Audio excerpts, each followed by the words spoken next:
Hello everyone, I welcome you all to YouTube channel English by Roshan. तो 101 concepts of grammar, 101 important जो concepts हम पढ़ रहे हैं ग्रामर के, आज है उसकी क्लास 4। ठीक है, और थोड़ा सा डिले हो गया, मतलब क्लास कल आने वाली थी लेकिन नहीं आ पाई। ठीक है, कुछ काम कर रहा था मैं, कुछ काम में बिजी हो गया था। लेकिन जैसा कि मैंने कहा था कि CHSL के एग्जाम से पहले या CPU के एग्जाम से पहले मैं सारा खत्म करा दूंगा, जितने भी पार्ट्स हैं इसके वो सारा मैं खत्म करा दूंगा। तो आप लोग निश्चिंत रहिए। काफ़ी बच्चे जो है मैसेज कर रहे थे क्लास के नीचे जाके कि सर जल्दी क्लास लाइए, जल्दी क्लास लाइए, जल्दी क्लास लाइए। माना कि मेरे को थोड़ा सा एक दिन का डिले हो गया क्योंकि कल ये क्लास जाने वाली थी, लेकिन आप लोग निश्चिंत रहिए। ठीक है, मैं CHSL या CPU के एग्जाम से पहले पूरी जो सीरीज मैंने स्टार्ट की है इसको मैं खत्म करवा दूंगा। आप उसके लिए क्या रहिए, निश्चिंत रहिए, उसके लिए आपको टेंशन नहीं लेनी है। ठीक है, आज की क्लास में क्या पढ़ने वाले हैं? आज की क्लास में हम लोग पढ़ने वाले हैं एडजेक्टिव। मैंने आपको बताया था कि मैं आपको जो है ना चैप्टर वाइज करवा रहा हूँ। तो इससे पहले जो हमने 3 क्लासेस पढ़ी हैं, तीनों क्लासेस में हमने वर्ब को डिस्कस किया था। पहली क्लास में तो class all of a sudden खत्म हो गई थी क्योंकि लाइट चली गई थी, मैंने आपको बताया था। और सेकंड और थर्ड क्लास में मैंने पूरा वर्ब डिस्कस किया था क्योंकि वर्ब अपने आप में एक बड़ा टॉपिक है। हाँ कि ना, वर्ब एक बड़ा टॉपिक है। आज की क्लास में एडजेक्टिव लेके आया हूं मैं। आज की क्लास में एक ही क्लास में एडजेक्टिव जो खत्म कर दूंगा। एडजेक्टिव के जो मोस्ट इंपॉर्टेंट कॉन्सेप्ट्स हैं, जो बार बार एग्जाम में रिपीट होते हैं, वो यहाँ पे मैं आपको कराने वाला हूँ। इससे क्या होगा, आपका जो पूरा एडजेक्टिव है वो क्या हो जाएगा, रिवाइज हो जाएगा। ठीक है भाई, बढ़े आगे। तो कॉन्सेप्ट नंबर क्या है? देखो, कॉन्सेप्ट नंबर की शुरुआत 19 से है। ठीक है, अगर एडजेक्टिव में देखोगे तो 1 है कॉन्सेप्ट नंबर, लेकिन क्योंकि हम लोग 101 कॉन्सेप्ट पढ़ रहे हैं तो 18 कॉन्सेप्ट हम लोग वर्ब में पढ़ चुके हैं। तो कॉन्सेप्ट नंबर क्या है, 19 है। ठीक है, तो कॉपी पेन लेके बैठ जाओ।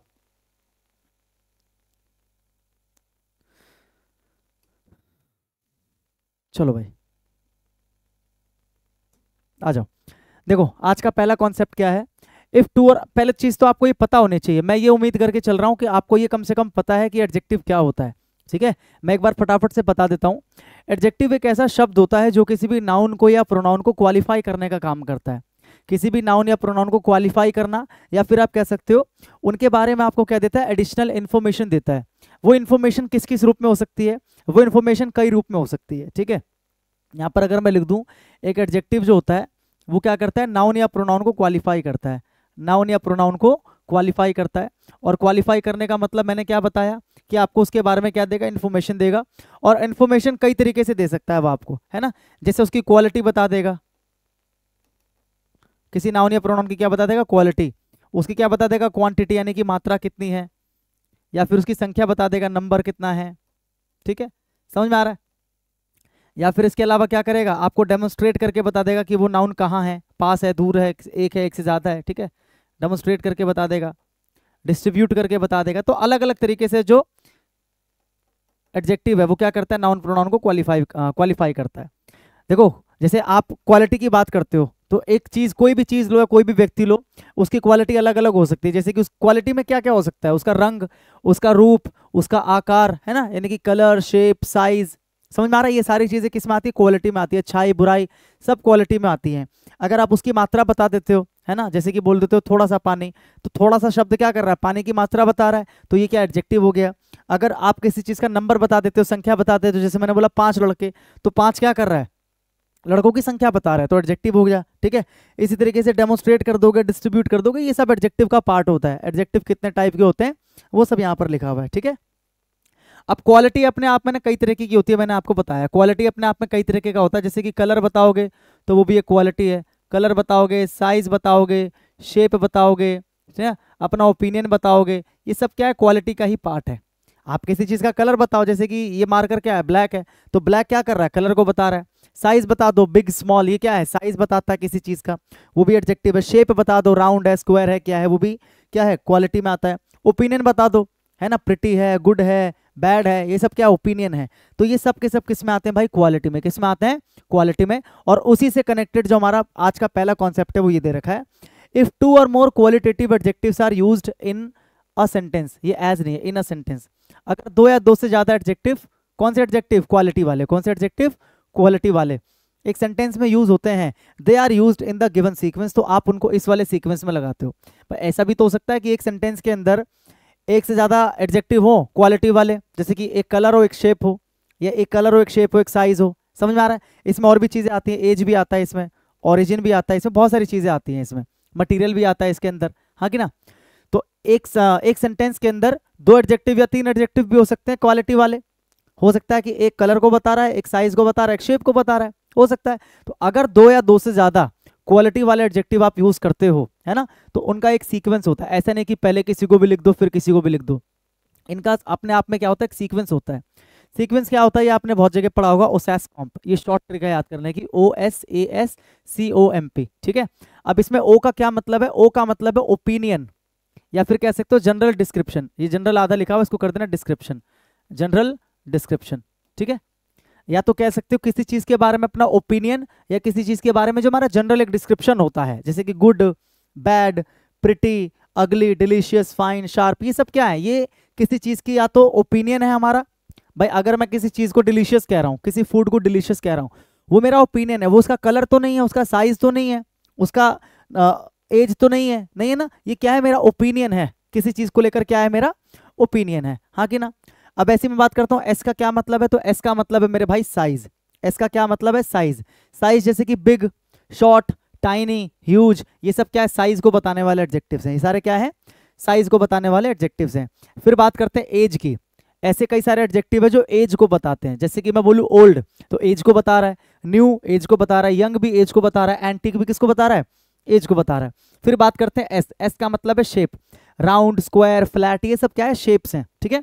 फिर बात करते हैं सी का मतलब है colour, pink, red, black, blue, कोई सा भी कलर आप ले सकते हो, ठीक है।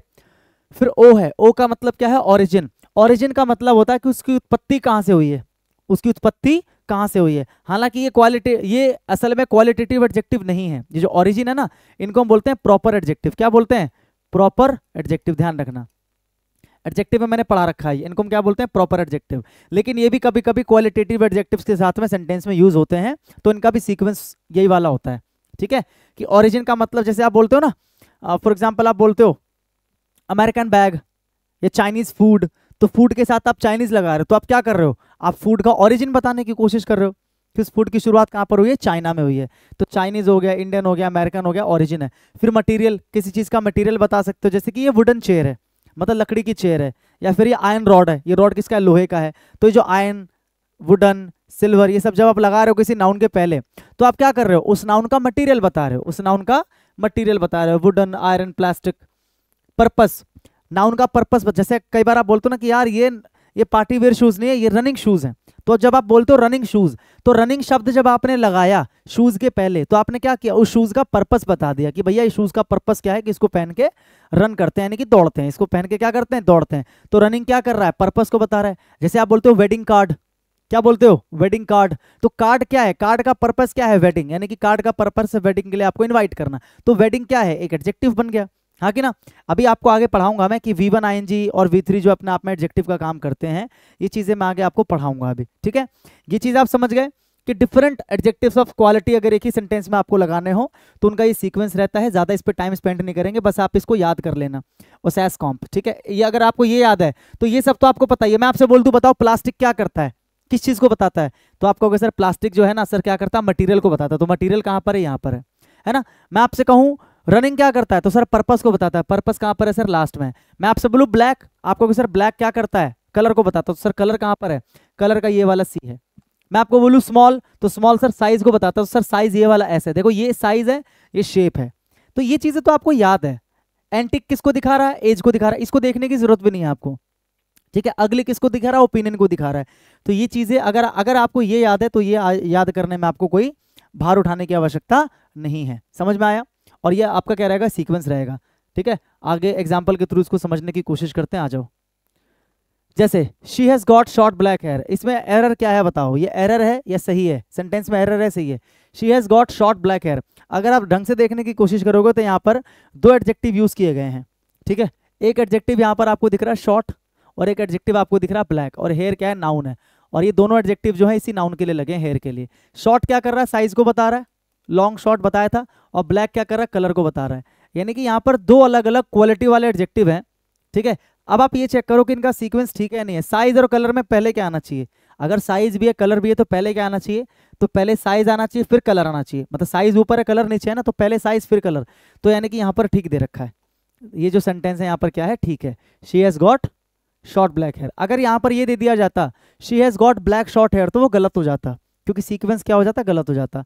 आई बिगेन टू ट्रेम्बल, मैं कांपने लगा, व्हेन आई सॉ, जब मैंने देखा, a sharp long knife, sharp, sharp क्या है अभी बताया मैंने पीछे, शार्प क्या है, ओपिनियन है। क्वालिटी तो है लेकिन क्वालिटी में क्या है, देखो ओपिनियन है। मैं किसी चीज को शार्प कह रहा हूं तो वो मेरा ओपिनियन है, हाँ कि ना। तो शार्प क्या भैया, ओपिनियन हो गया, ठीक है। लॉन्ग क्या हो गया, साइज हो गया। दो एडजेक्टिव है यहाँ पर क्वालिटी वाले, और ये आपका नाउन है जिसके लिए दोनों लगे हैं। तो पहले ओपिनियन फिर साइज, तो बिल्कुल ठीक दे रखा है। सेंटेंस क्या है, बिल्कुल करेक्ट है, सेंटेंस में कोई दिक्कत नहीं है, ठीक है। All clear. I saw a wonderful, wonderful क्या है, अगेन ओपिनियन। मैं किसी चीज को वंडरफुल कह रहा हूं तो ओपिनियन है ये। ओल्ड क्या है, एज को बता रहा है। और इटालियन क्या कर रहा है, ओरिजिन को बता रहा है, उत्पत्ति को बता रहा है। और जैसे इटालियन, चाइनीज, इंडियन सब ओरिजिन को बताते हैं। और ये आपका क्या हो गया, आपका हो गया नाउन, जिसके लिए तीनों एडजेक्टिव लगे हैं। तो चेक करो, ओपिनियन, एज और ओरिजिन, ओपिनियन, एज और ओरिजिन। तो ओपिनियन तो पहले आता है, उसके बाद एज और ओरिजिन में पहले क्या आता है, तो पहले एज आता है फिर ओरिजिन आता है। तो मतलब ठीक दे रखा है, मतलब क्या दे रखा है, ठीक। देखो पहले एज है फिर ओरिजिन, हाँ कि ना, यानी कि सेंटेंस क्या है, ठीक है। He likes to put all the garbage into a black small bag. Black small, black क्या है, कलर है, और स्मॉल क्या है, साइज है, ठीक है। और बैग क्या है, नाउन है। ये दोनों एडजेक्टिव हो गए, एक कलर को बता रहा है, साइज को बता रहा है। जरा सीक्वेंस, सीक्वेंस आपको याद होना चाहिए, ओसेस कॉम्प, ऐसे याद होना चाहिए, बार बार थोड़ी पीछे देखोगे। ओसेस कॉम्प, कलर, ये रहा कलर, और साइज, ये रहा साइज।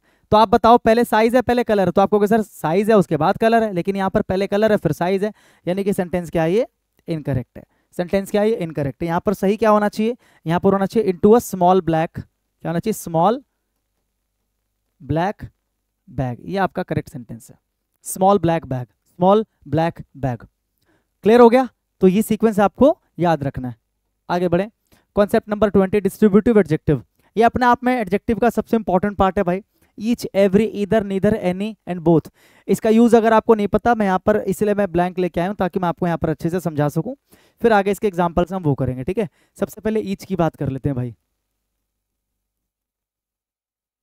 ईच का मतलब होता है प्रत्येक, ईच का मतलब क्या होता है, प्रत्येक, ठीक है। ईच के यूजेस मैं आपको बता रहा हूँ, ईच के 3 यूज हैं, ठीक है। ईच के 3 यूज हैं, और इससे पहले एक चीज ध्यान रखना, ईच जो है ना अपने आप में भैया एक एडजेक्टिव का भी काम करता है, बहुत इंपॉर्टेंट चीज है, याद रखना है इसको। और अपने आप में ईच जो है एक प्रोनाउन का भी काम करता है, ठीक है। लेकिन दोनों ही केसेस में रहेगा डिस्ट्रीब्यूटिव ही। ईच जो है डिस्ट्रीब्यूटिव एडजेक्टिव का भी काम करता है, डिस्ट्रीब्यूटिव प्रोनाउन का भी काम करता है, रहेगा दोनों केस में डिस्ट्रीब्यूटिव ही। अब कैसे क्लियर होगा कि सर डिस्ट्रीब्यूटिव एडजेक्टिव है, डिस्ट्रीब्यूटिव प्रोनाउन है, एग्जांपल से क्लियर होगा सर। जैसे मैं बोलूं each boy was given a bag, simple, each boy was given a bag, ठीक है। और यहां पर मैं लिखूं each of them, each of them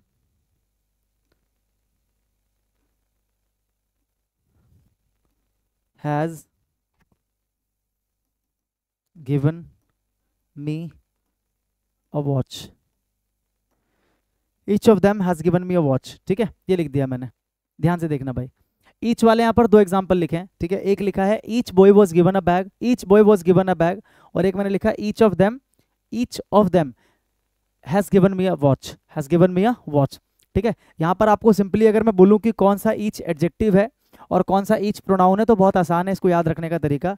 देखो अगर ईच के बाद ऑफ लग जाए, ईच के बाद क्या लग जाए, ऑफ लग जाए, तो हमेशा ध्यान रखना, अगर ईच के बाद ऑफ लग गया तो यहाँ पर जो ईच है ये बन जाता है आपका प्रोनाउन। क्या बन जाता है आपका, प्रोनाउन, याद रख लोगे।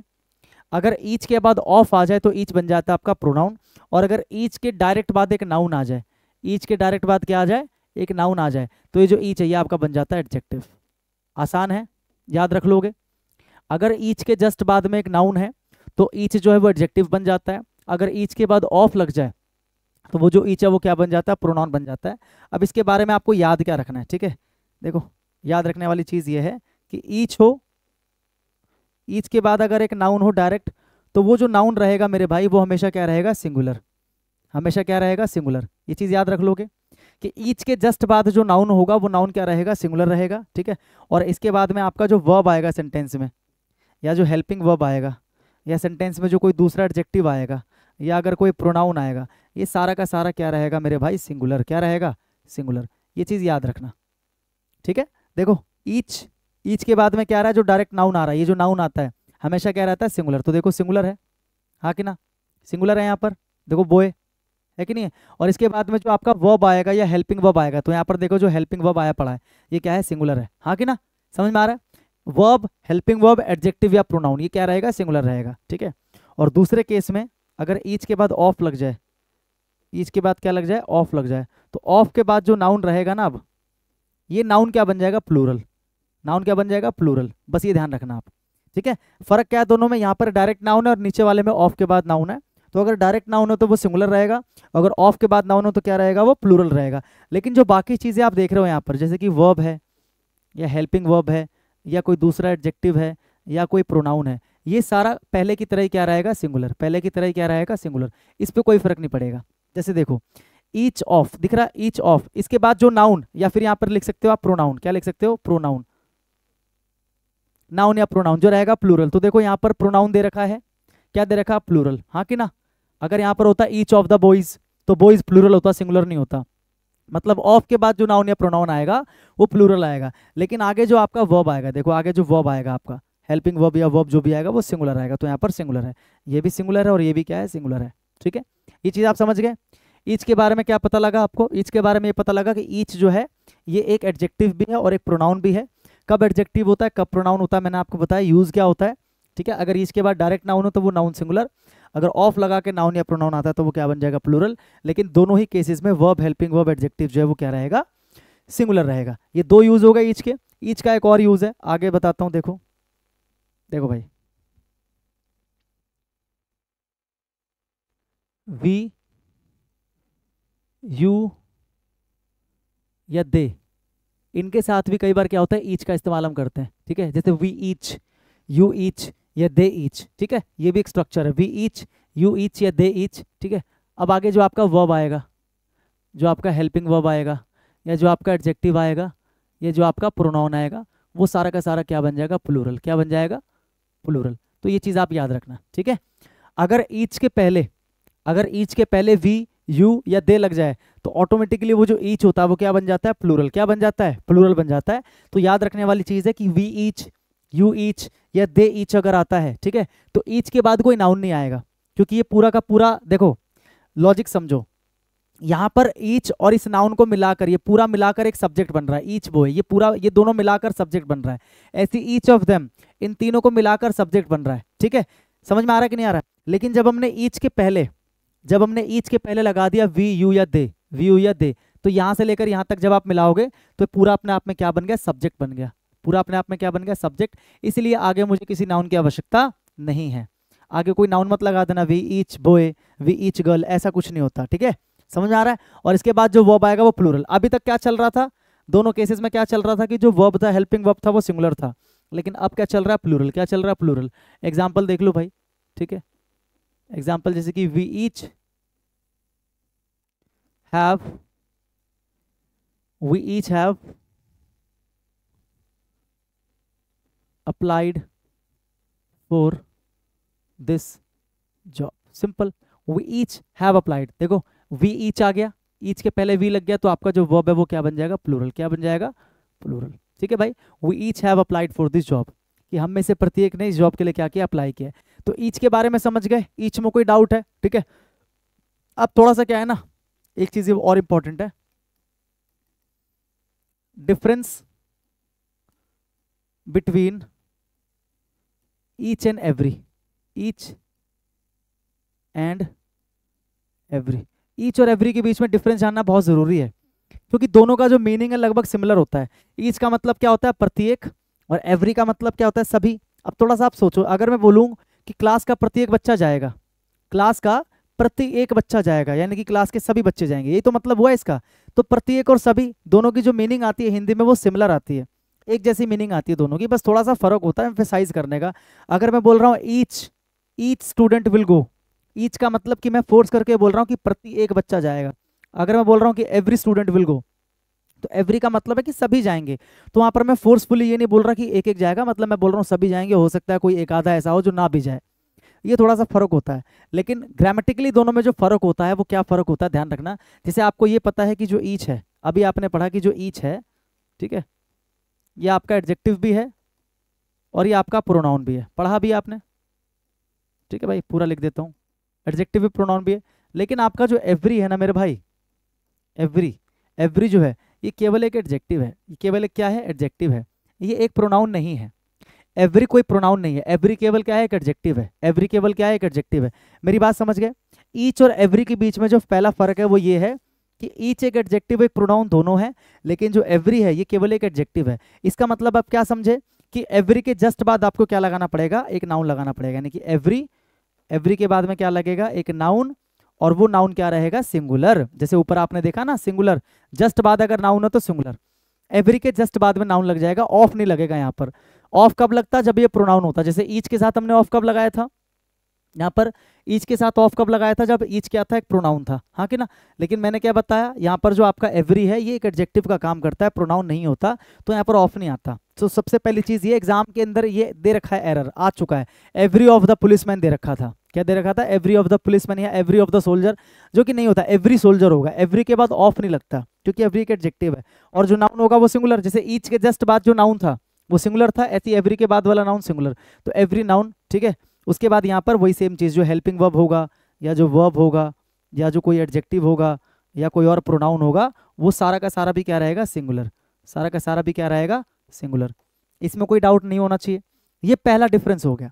दूसरा डिफरेंस क्या है, ईच जो हम लगाते हैं ना, ईच जो हम लगाते हैं ये हम दो के लिए और दो से ज्यादा के लिए, दोनों के लिए लगा सकते हैं, दो से ज्यादा के लिए। ईच को हम दो लोगों या दो चीजों के लिए भी लगा सकते हैं, या दो से ज्यादा लोगों दो से ज्यादा चीजों के लिए लगा सकते हैं। लेकिन जो एवरी है, एवरी को हम लगाते हैं दो से ज्यादा के लिए, दो से ज्यादा के लिए। ये सबसे बड़ा डिफरेंस है कि ईच को हम दो के लिए भी लगा सकते हैं, दो से ज्यादा के लिए भी लगा सकते हैं, लेकिन जो एवरी होता है इसको हम केवल दो से ज्यादा के लिए लगाते हैं, ठीक है। जैसे कि अगर मैं बोलूं कि वी, जैसे मैं बोलूं Ram and Shyam are coming today, Ram and Shyam are coming today and each of them will rest here, मतलब उन दोनों में से प्रत्येक जो यहाँ पर क्या करेंगे, आराम करेंगे। तो दो लड़के हैं तो दोनों के लिए मैंने ईच लगा दिया। या फिर मैं बोलूं all the students are coming today and each of them will rest here, तो देखो ईच मैंने दो के लिए भी लगाया जब मैं राम और श्याम की बात कर रहा था, और ईच को मैंने ऑल द स्टूडेंट्स के लिए भी लगाया, दो से ज्यादा के लिए भी लगाया। लेकिन एवरी को केवल आप दो से ज्यादा के लिए लगाओगे, जैसे कि every student is coming here, every student is coming here, ठीक है। या फिर मैं ऐसे बोलूं all the students are coming here, all the students are coming here and every student will rest here, and every student will rest here. तो every को मैं कब लगा सकता हूं, जब दो से ज्यादा की बात करें। अगर दो की बात कर रहे होंगे तो एवरी आपको नहीं लगाना, आगे एग्जांपल आप देखोगे इसका। दोनों में डिफरेंस समझ गए कि ईच एक एडजेक्टिव एक प्रोनाउन दोनों है, और एवरी केवल एक एडजेक्टिव है, ठीक है। ईच दो के लिए भी आता है, दो से ज्यादा के लिए भी आता है, लेकिन जो एवरी आता है ये केवल दो से ज्यादा के लिए आता है। तो डिस्ट्रीब्यूटिव में दो चीजें आप समझ गए, एक आप समझ गए मेरे भाई ये डिस्ट्रीब्यूटिव पढ़ रहे हैं ना हम लोग, तो डिस्ट्रीब्यूटिव में एक आप समझ गए ईच, एक आप समझ गए एवरी। अब बात करते हैं इधर नीदर एनी और बोथ, इधर नीदर एनी और बोथ की बात करते हैं, ठीक है। आ जाओ।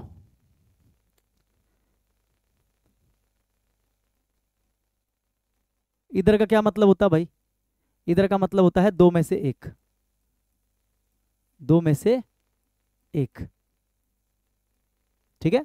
दो लोग हैं और मैं बोलूं दोनों में से कोई एक ही इस काम को कर सकता है, या दोनों में से कोई एक ही जाएगा, या तुम दोनों पेन में से कोई एक ही ले सकती हो। तो जब दो में से एक को सेलेक्ट करने की बात आती है तुम क्या लगाते हैं, इधर, क्या लगाते हैं, इधर। और नीदर हम कब लगाते हैं भाई,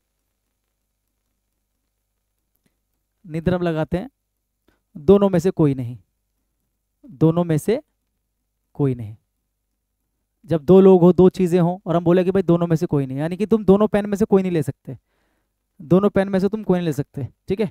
दोनों पेन में से तुम कोई नहीं ले सकते, यानी कि अब दो हैं और दोनों में से कोई नहीं ले सकते। दो भाई हैं, दोनों में से कोई नहीं जाएगा, तो जब दो हैं, दो से ज्यादा दो हैं और मैं बोलूँ दोनों में से कोई नहीं, तो नीदर लग जाएगा, ठीक है। अब बात करते हैं एनी की, किसकी बात करते हैं भाई, एनी की, ठीक है।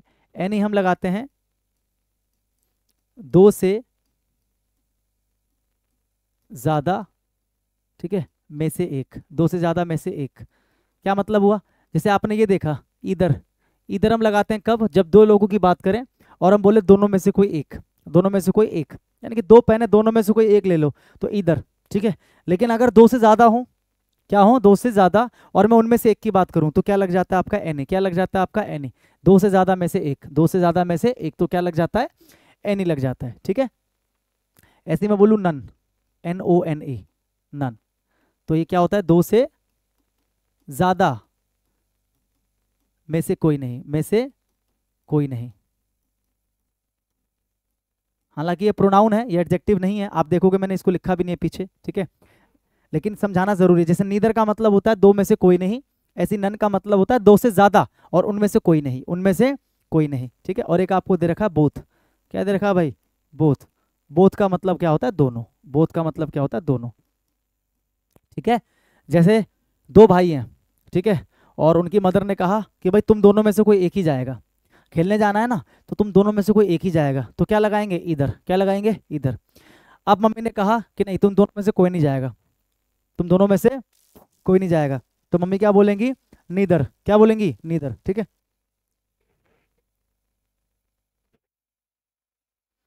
अब मम्मी अगर बोले कि तुम दोनों जाओगे, मम्मी क्या बोलेंगी कि तुम दोनों जाओगे, तो क्या बोलेंगी, बोथ, क्या बोलेंगी, बोथ, फर्क है। अगर 2 हैं, बोले दोनों में से कोई एक, तो इधर, दोनों में से कोई नहीं तो नीदर, और दोनों को बोले तो बोथ। और ऐसे ही अगर मान लो 3 भाई हैं और मम्मी बोले कि तुम तीनों में से कोई एक ही जाएगा, अब 3 हो गए ना, 2 से ज्यादा हो गए, तो अब क्या बोलेंगी, एनी, क्या बोलेंगी, एनी, समझ में आ रहा है। और अगर बोले कि तुम तीनों में से कोई नहीं जाएगा, तो क्या लगाएंगी, नन, क्या लगाएंगी, नन। और अगर तुम तीनों जाओगे तो ऑल 3 ऑफ यू, ठीक है, फिर वहां तो ऑल आ जाएगा। आ रहा है कि नहीं आ रहा समझ में। या ईच लगा दोगे, जब 2 से ज़्यादा होंगे तो ईच लगा दोगे, एवरी लगा दोगे, ये चीज़ें आप लगा दोगे। All clear. अब इनका यूज़ देख लो भाई, इनका यूज़ समझा देता हूँ, बहुत ध्यान से देख लेना, ठीक है। देखो ईदर, नीदर, ठीक है, ये जो लिखे हुए हैं यहाँ पर,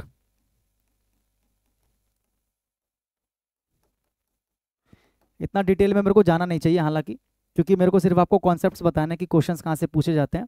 लेकिन मैं थोड़ा सा आपको बता दे रहा हूँ ताकि कम से कम आपको, अगर आप ये वीडियो देखो तो कम से कम आपको ये लगे कि वीडियो देखना वेस्ट नहीं हुआ, कम से कम हमने एडजेक्टिव में कुछ सीखा है ना, इसलिए बता रहा हूँ मैं आपको। इधर हो या नीदर हो, ठीक है, मैं भी इन दोनों की बात करता हूँ या एनी की भी बात करता हूँ, ठीक है। ये तीनों जो है ना भाई साहब, ये अपने आप में प्रोनाउन का भी काम करते हैं, ठीक है, और अपने आप में एडजेक्टिव का भी काम करते हैं। जैसे मैंने ईच का बताया, वैसे ये भी हैं, ये अपने आप में प्रोनाउन का भी काम करते हैं, एडजेक्टिव का भी काम करते हैं, ठीक है। इतनी सी चीज़ याद रख लोगे भाई। अगर इनके बाद ऑफ लग जाएगा तो आप जानते हो प्रोनाउन बन जाएगा, अगर डायरेक्ट नाउन आ जाएगा तो क्या बन जाएगा, एडजेक्टिव बन जाएगा, ठीक है। अगर मैंने क्या बोला, अगर ईदर या नीदर के बाद ऑफ लग जाए, ईदर, नीदर या फिर एनी के बाद क्या लग जाए, ऑफ लग जाए, ठीक है, तो ये क्या बन जाएगा, प्रोनाउन, क्या बन जाएगा, प्रोनाउन, ठीक है, प्रोनाउन। और आपको पता है अच्छे से कि अब जो नाउन आएगा आपका यहाँ पर वो क्या आएगा, प्लूरल, जैसे ईच में था सेम यहाँ पर है प्लूरल, लेकिन आगे जो आपका वर्ब आएगा या जो आपका हेल्पिंग वर्ब आएगा या जो आपका एडजेक्टिव आएगा, ठीक है, ये सारा का सारा क्या रहेगा, सिंगुलर ही रहेगा, ये सारा का सारा क्या रहेगा, सिंगुलर ही रहेगा, समझ गए। अगर मैं डायरेक्ट नाउन की बात करूं, इधर के बाद या नीदर के बाद, ठीक है, या फिर एनी के बाद, मैं डायरेक्ट नाउन की बात करूं, डायरेक्ट नाउन आ गया, ठीक है, तो इस केस में क्या बन जाता है, ये एडजेक्टिव, क्या बन जाता है, ये एडजेक्टिव। और जो डायरेक्ट नाउन है मेरे भाई, जब डायरेक्ट होगा तो वो क्या बन जाएगा, सिंगुलर। क्योंकि डिस्ट्रीब्यूटिव के केस में ध्यान रखना, डिस्ट्रीब्यूटिव का मतलब होता है कि वो एक एक करके सबको दिखाता है। डिस्ट्रीब्यूटिव एडजेक्टिव का क्या मतलब होता है, डिटेल में अगर आप पढ़ोगे तो वो एक एक करके ग्रुप के जितने भी लोग होते हैं सबको एक एक करके सबके बारे में डिस्क्रिप्शन देता है। ईच, एवरी, ईदर, ये डिस्ट्रीब्यूटिव क्यों कहलाते हैं, क्योंकि एक एक करके सबकी बात करते हैं, इसलिए इसको हम क्या बोलते हैं, सिंगुलर बोलते हैं। तो अगर डायरेक्ट नाउन आएगा तो वो सिंगुलर ही आएगा, ये ध्यान रखना। और आगे जो वर्ब या हेल्पिंग वर्ब है, ठीक है, ये सबका सब क्या आएगा भाई, सिंगुलर आएगा, सबका सब क्या आएगा, सिंगुलर ही आएगा, ठीक है। ये बेसिक चीज़ याद रख लेना, याद रख लोगे, ये क्या कर लेना भाई, याद रख लेना। मीनिंग बता दी मैंने, इनका यूज बता दिया, ठीक है। अब मैं बोथ की बात कर दूं, एक बार किसकी बात कर दूं, बोथ की बात कर दूं। बोथ के बारे में एक दो चीजें मैं आपको बता दूं, ध्यान रखना। एग्जाम्पल में दिया गया होगा द बोथ बॉयज, देखो बोथ के बारे में याद क्या रखोगे, समझाता हूं मैं आपको, ठीक है। देखो देखो बोथ जो है ना कभी भी भाई नेगेटिव सेंटेंस में नहीं बनाना, समझ गए। बोथ जो है कभी भी नेगेटिव सेंटेंस में बोथ को यूज मत करना। अच्छा मुझे एक बात बताओ, जैसे मान के चलो मैंने बोला कि 2 भाई हैं और मैं बोल रहा हूँ दोनों में से कोई नहीं जाएगा। बोथ का मतलब क्या होता है? दोनों। मैं बोलूँ दोनों में से कोई नहीं जाएगा, तो जब आपको पता है कि आपके पास ऑलरेडी एक ऐसा वर्ड है जो दोनों में से कोई नहीं के लिए यूज होता है, और वो वर्ड कौन सा है? नीदर। वो वर्ड कौन सा है? नीदर। तो आपको बोथ को यूज नहीं करना। मेरी बात समझे कि नहीं समझे? मैंने बोला कि दो भाई हैं और दोनों में से कोई नहीं जाएगा, तो आपको पता है इसके लिए ऑलरेडी आपके पास एक वर्ड है नीदर। बताया ना अभी मैंने आपको, नीदर। ये तो जब नीदर का मतलब है दोनों में से कोई नहीं, तो आप ये नहीं बोल सकते कि, जैसे यहां पर आप ये नहीं बोल सकते कि both of them did not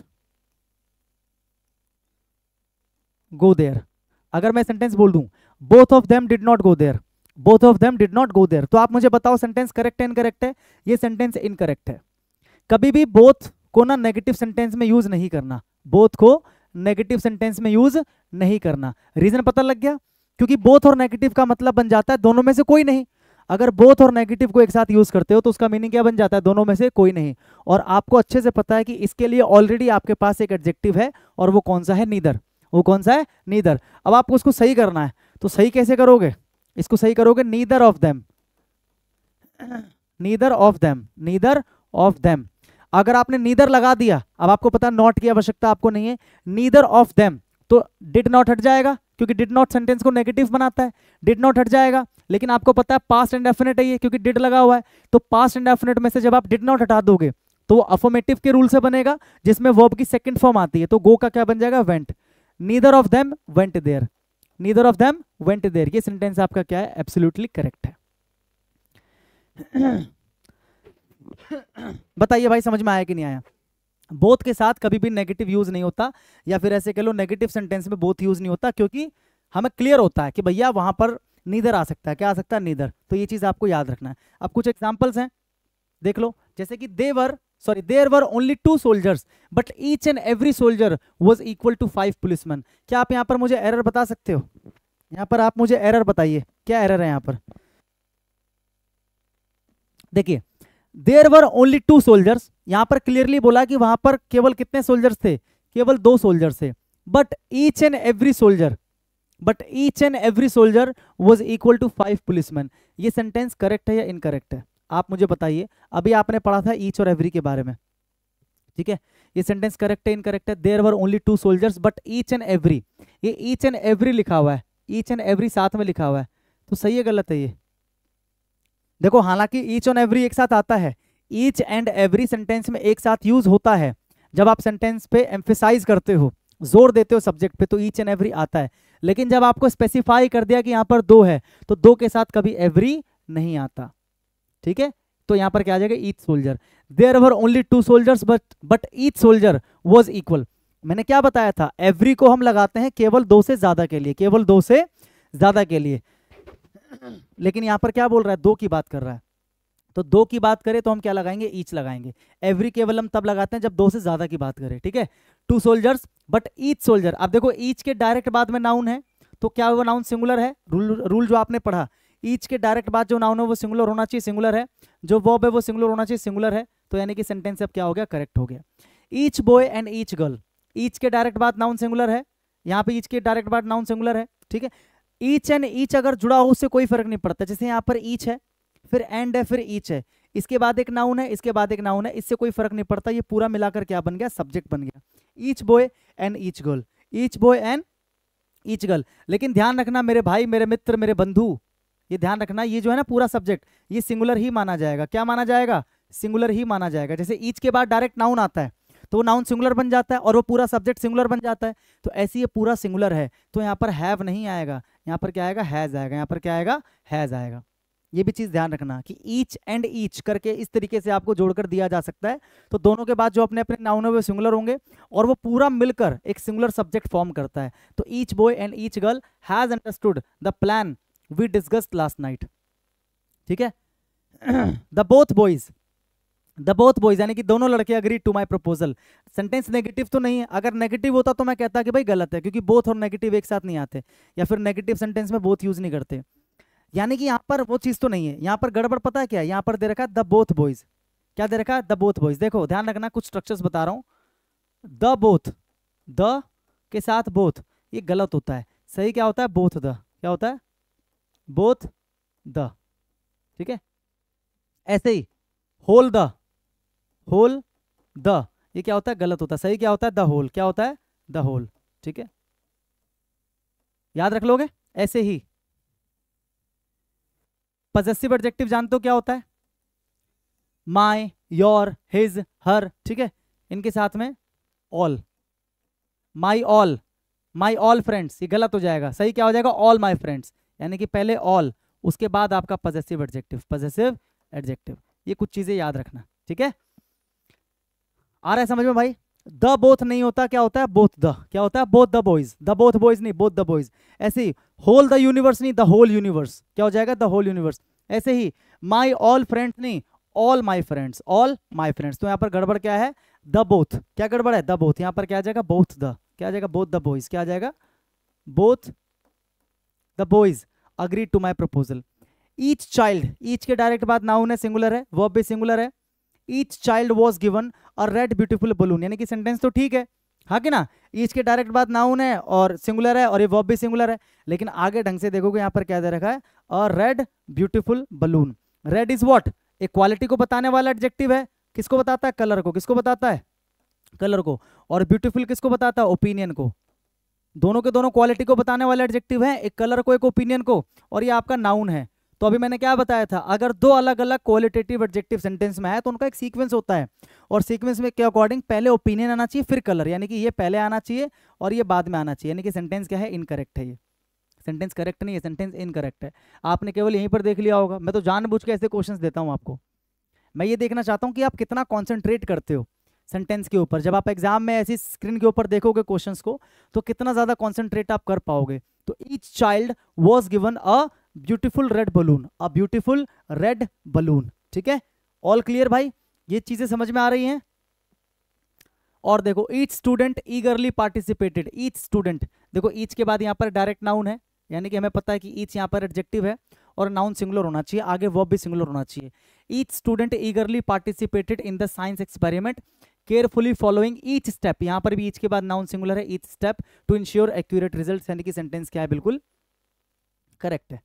neither candidate, neither के डायरेक्ट बाद नाउन है, तो नीदर क्या बन गया? एडजेक्टिव। मैंने क्या बताया था? नीदर या इधर के बाद अगर ऑफ आएगा तो वो क्या बन जाएगा? प्रोनाउन। यहाँ पर डायरेक्ट नाउन है तो एडजेक्टिव और नाउन सिंगुलर होना चाहिए। तो neither candidate could secure a majority vote leading to a run off election to determine the final winner, यानी कि सेंटेंस भी क्या है? बिल्कुल करेक्ट है। ठीक है, तो इनके यूजेस आपको ध्यान रखना है कि इनका यूज कब होता है, कहां पर होता है और कैसे होता है। नाउन सिंगुलर आता है, प्लूरल आता है, कब वर्ब आपका सिंगुलर आता है, कब वर्ब आपका प्लूरल आता है, ये सारी चीजें याद रखनी है। दो के लिए क्या आता है, दो से ज्यादा के लिए क्या आता है, नेगेटिव में बोथ नहीं आता है, ये चीज याद रखनी है।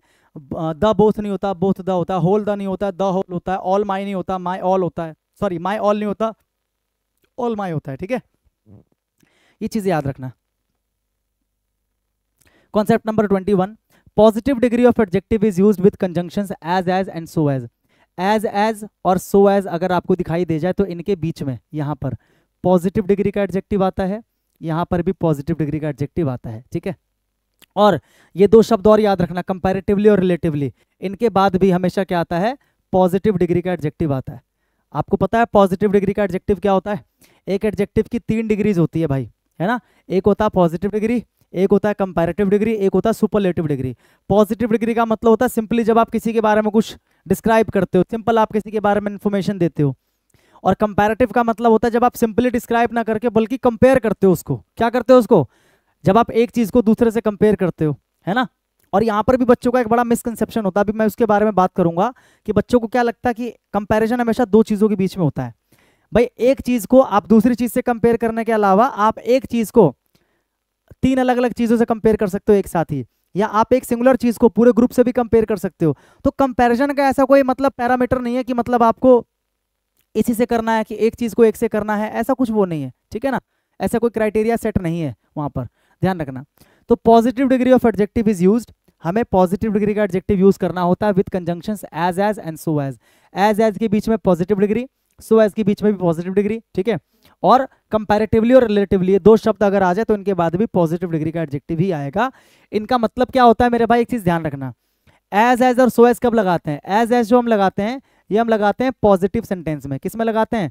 पॉजिटिव सेंटेंस में। ठीक है, और ये जो सो एज है इसको हम पॉजिटिव और नेगेटिव दोनों सेंटेंस में लगाते हैं।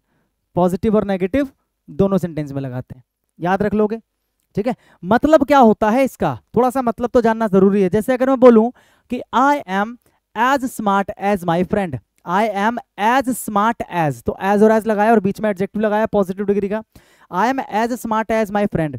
इसका सिंपल सा मतलब है कि मैं उतना ही स्मार्ट हूं जितना कि मेरा फ्रेंड, यानी कि दो लोगों को इक्वल दिखाता है। समझ में आ रहा है, ये दो लोगों को क्या बताता है, इक्वल। अब जब आपको ये बात पता लग गई कि दो लोगों को इक्वल बताता है, तो अगर मैं ऐसे बोल दूं कि I am equally as smart, अगर मैं ऐसे बोल दूं I am equally as smart as my friend, अगर मैं ये बोल दूं, तो यहां से एक कॉन्सेप्ट और आपने सीखा कि जब आपको पता लग गया कि ये बोलने के साथ ही पता लग रहा है, जैसे ही मैंने बोला एज स्मार्ट एज, मतलब मैं उतना ही स्मार्ट हूं जितना कि मेरा दोस्त, यानी कि ये लगने का मतलब है कि हम दोनों इक्वल हैं, हम दोनों क्या इक्वल, हम में से कोई कम नहीं है कोई ज्यादा नहीं है। अगर ये मुझे बता रहा है कि हम इक्वल हैं, तो वहां पर ये लगाने की आवश्यकता नहीं है। एग्जाम में ये भी आपको दे सकता है, ध्यान रखना, इक्वली लगा के दे देगा, लेकिन वहां पर इक्वली नहीं आता है। तो आई एम इक्वली नहीं, I am as smart as my friend, ठीक है। ये चीज आप समझ गए। एग्जाम्पल देख लो, he is as lazy as, देखो यहाँ पर एज है, यहाँ पर भी एज है, और यहाँ पर पॉजिटिव डिग्री। एग्जाम में क्या दे देगा, he is as lazier as, जो कि क्या हो जाता है, गलत हो जाता है, ठीक है। He is as lazy as but smarter than his brother. अच्छा, यहाँ पर एक और प्यारा सा कॉन्सेप्ट छुपा हुआ है। मैंने एक ही एग्जाम्पल की मदद से आपको दो कॉन्सेप्ट सिखाने की कोशिश करी है। एक कॉन्सेप्ट तो ये कि एज और एज के बीच में पॉजिटिव डिग्री का एडजेक्टिव, पॉजिटिव डिग्री का एडजेक्टिव, जो कि ठीक है। देखो वो उतना ही लेजी है जितना कि, वो उतना ही लेजी है जितना कि, लेकिन ज्यादा स्मार्ट है। देखो स्मार्टर, ये क्या है, कंपैरेटिव डिग्री है, कंपैरेटिव डिग्री लगाते हैं कंपेयर करने के लिए, लेकिन स्मार्टर है देन, कंपैरेटिव डिग्री के बाद देन लगाते हैं, किसके अकॉर्डिंग स्मार्टर है, अपने ब्रदर के अकॉर्डिंग। यानी कि यहां पर ही को ना कंपेयर किया जा रहा है उसके ब्रदर से, और साथ ही साथ उसके बराबर भी दिखाया जा रहा है। एक मामले में क्या दिखाया जा रहा है, बराबर, और एक मामले में क्या किया जा रहा है, कंपेयर। लेजी होने के मामले में दोनों को बराबर दिखाया जा रहा है। बराबर कैसे दिखाया जा रहा है, क्योंकि एज और एज लगा है। लेकिन स्मार्ट होने के मामले में ही को ज्यादा दिखाया जा रहा है उसके भाई के मुकाबले। तो एक ही सेंटेंस के अंदर आप दो अलग अलग एडजेक्टिव लेके दो लोगों को एक इक्वल भी बता सकते हो, और दूसरे एडजेक्टिव की मदद से आप उनके बीच में कंपैरिजन भी कर सकते हो। जैसे यहाँ पर लेजी एडजेक्टिव की मदद से मैंने दोनों को इक्वल बताया कि भाई दोनों लेजी के मामले में इक्वल है, लेजीनेस के मामले में दोनों का इक्वल है, लेकिन बट स्मार्टर देन। अब क्योंकि आगे आपको कंपेयर करना है, दूसरा एडजेक्टिव जो आपने लिया स्मार्ट, उससे तो आप कंपेयर कर रहे हो ना, तो कंपैरेटिव डिग्री का आ जाएगा स्मार्टर देन हिज ब्रदर। तो ध्यान रखना, ऐसा भी स्ट्रक्चर होता है सेंटेंस का। बच्चे को कई बार क्या लगता है ना, स्टूडेंट्स को ये लगता है कि यार या तो हम उस सेंटेंस के अंदर दो लोगों को इक्वल बता लें, या हम कंपेयर कर लें। एक ही सेंटेंस के अंदर दोनों चीज कैसे कर सकते हैं, क्यों नहीं कर सकते। दो डिफरेंट एडजेक्टिव लो, एक एडजेक्टिव मैंने लेजी लिया और एक मैंने क्या लिया, स्मार्टर लिया। एक से मैं क्या कर रहा हूं, इक्वल बता रहा हूं, एक से मैं क्या कर रहा हूं, कंपेयर कर रहा हूं। हाँ कि ना, समझ में आ रहा भाई सभी को, क्लियर है।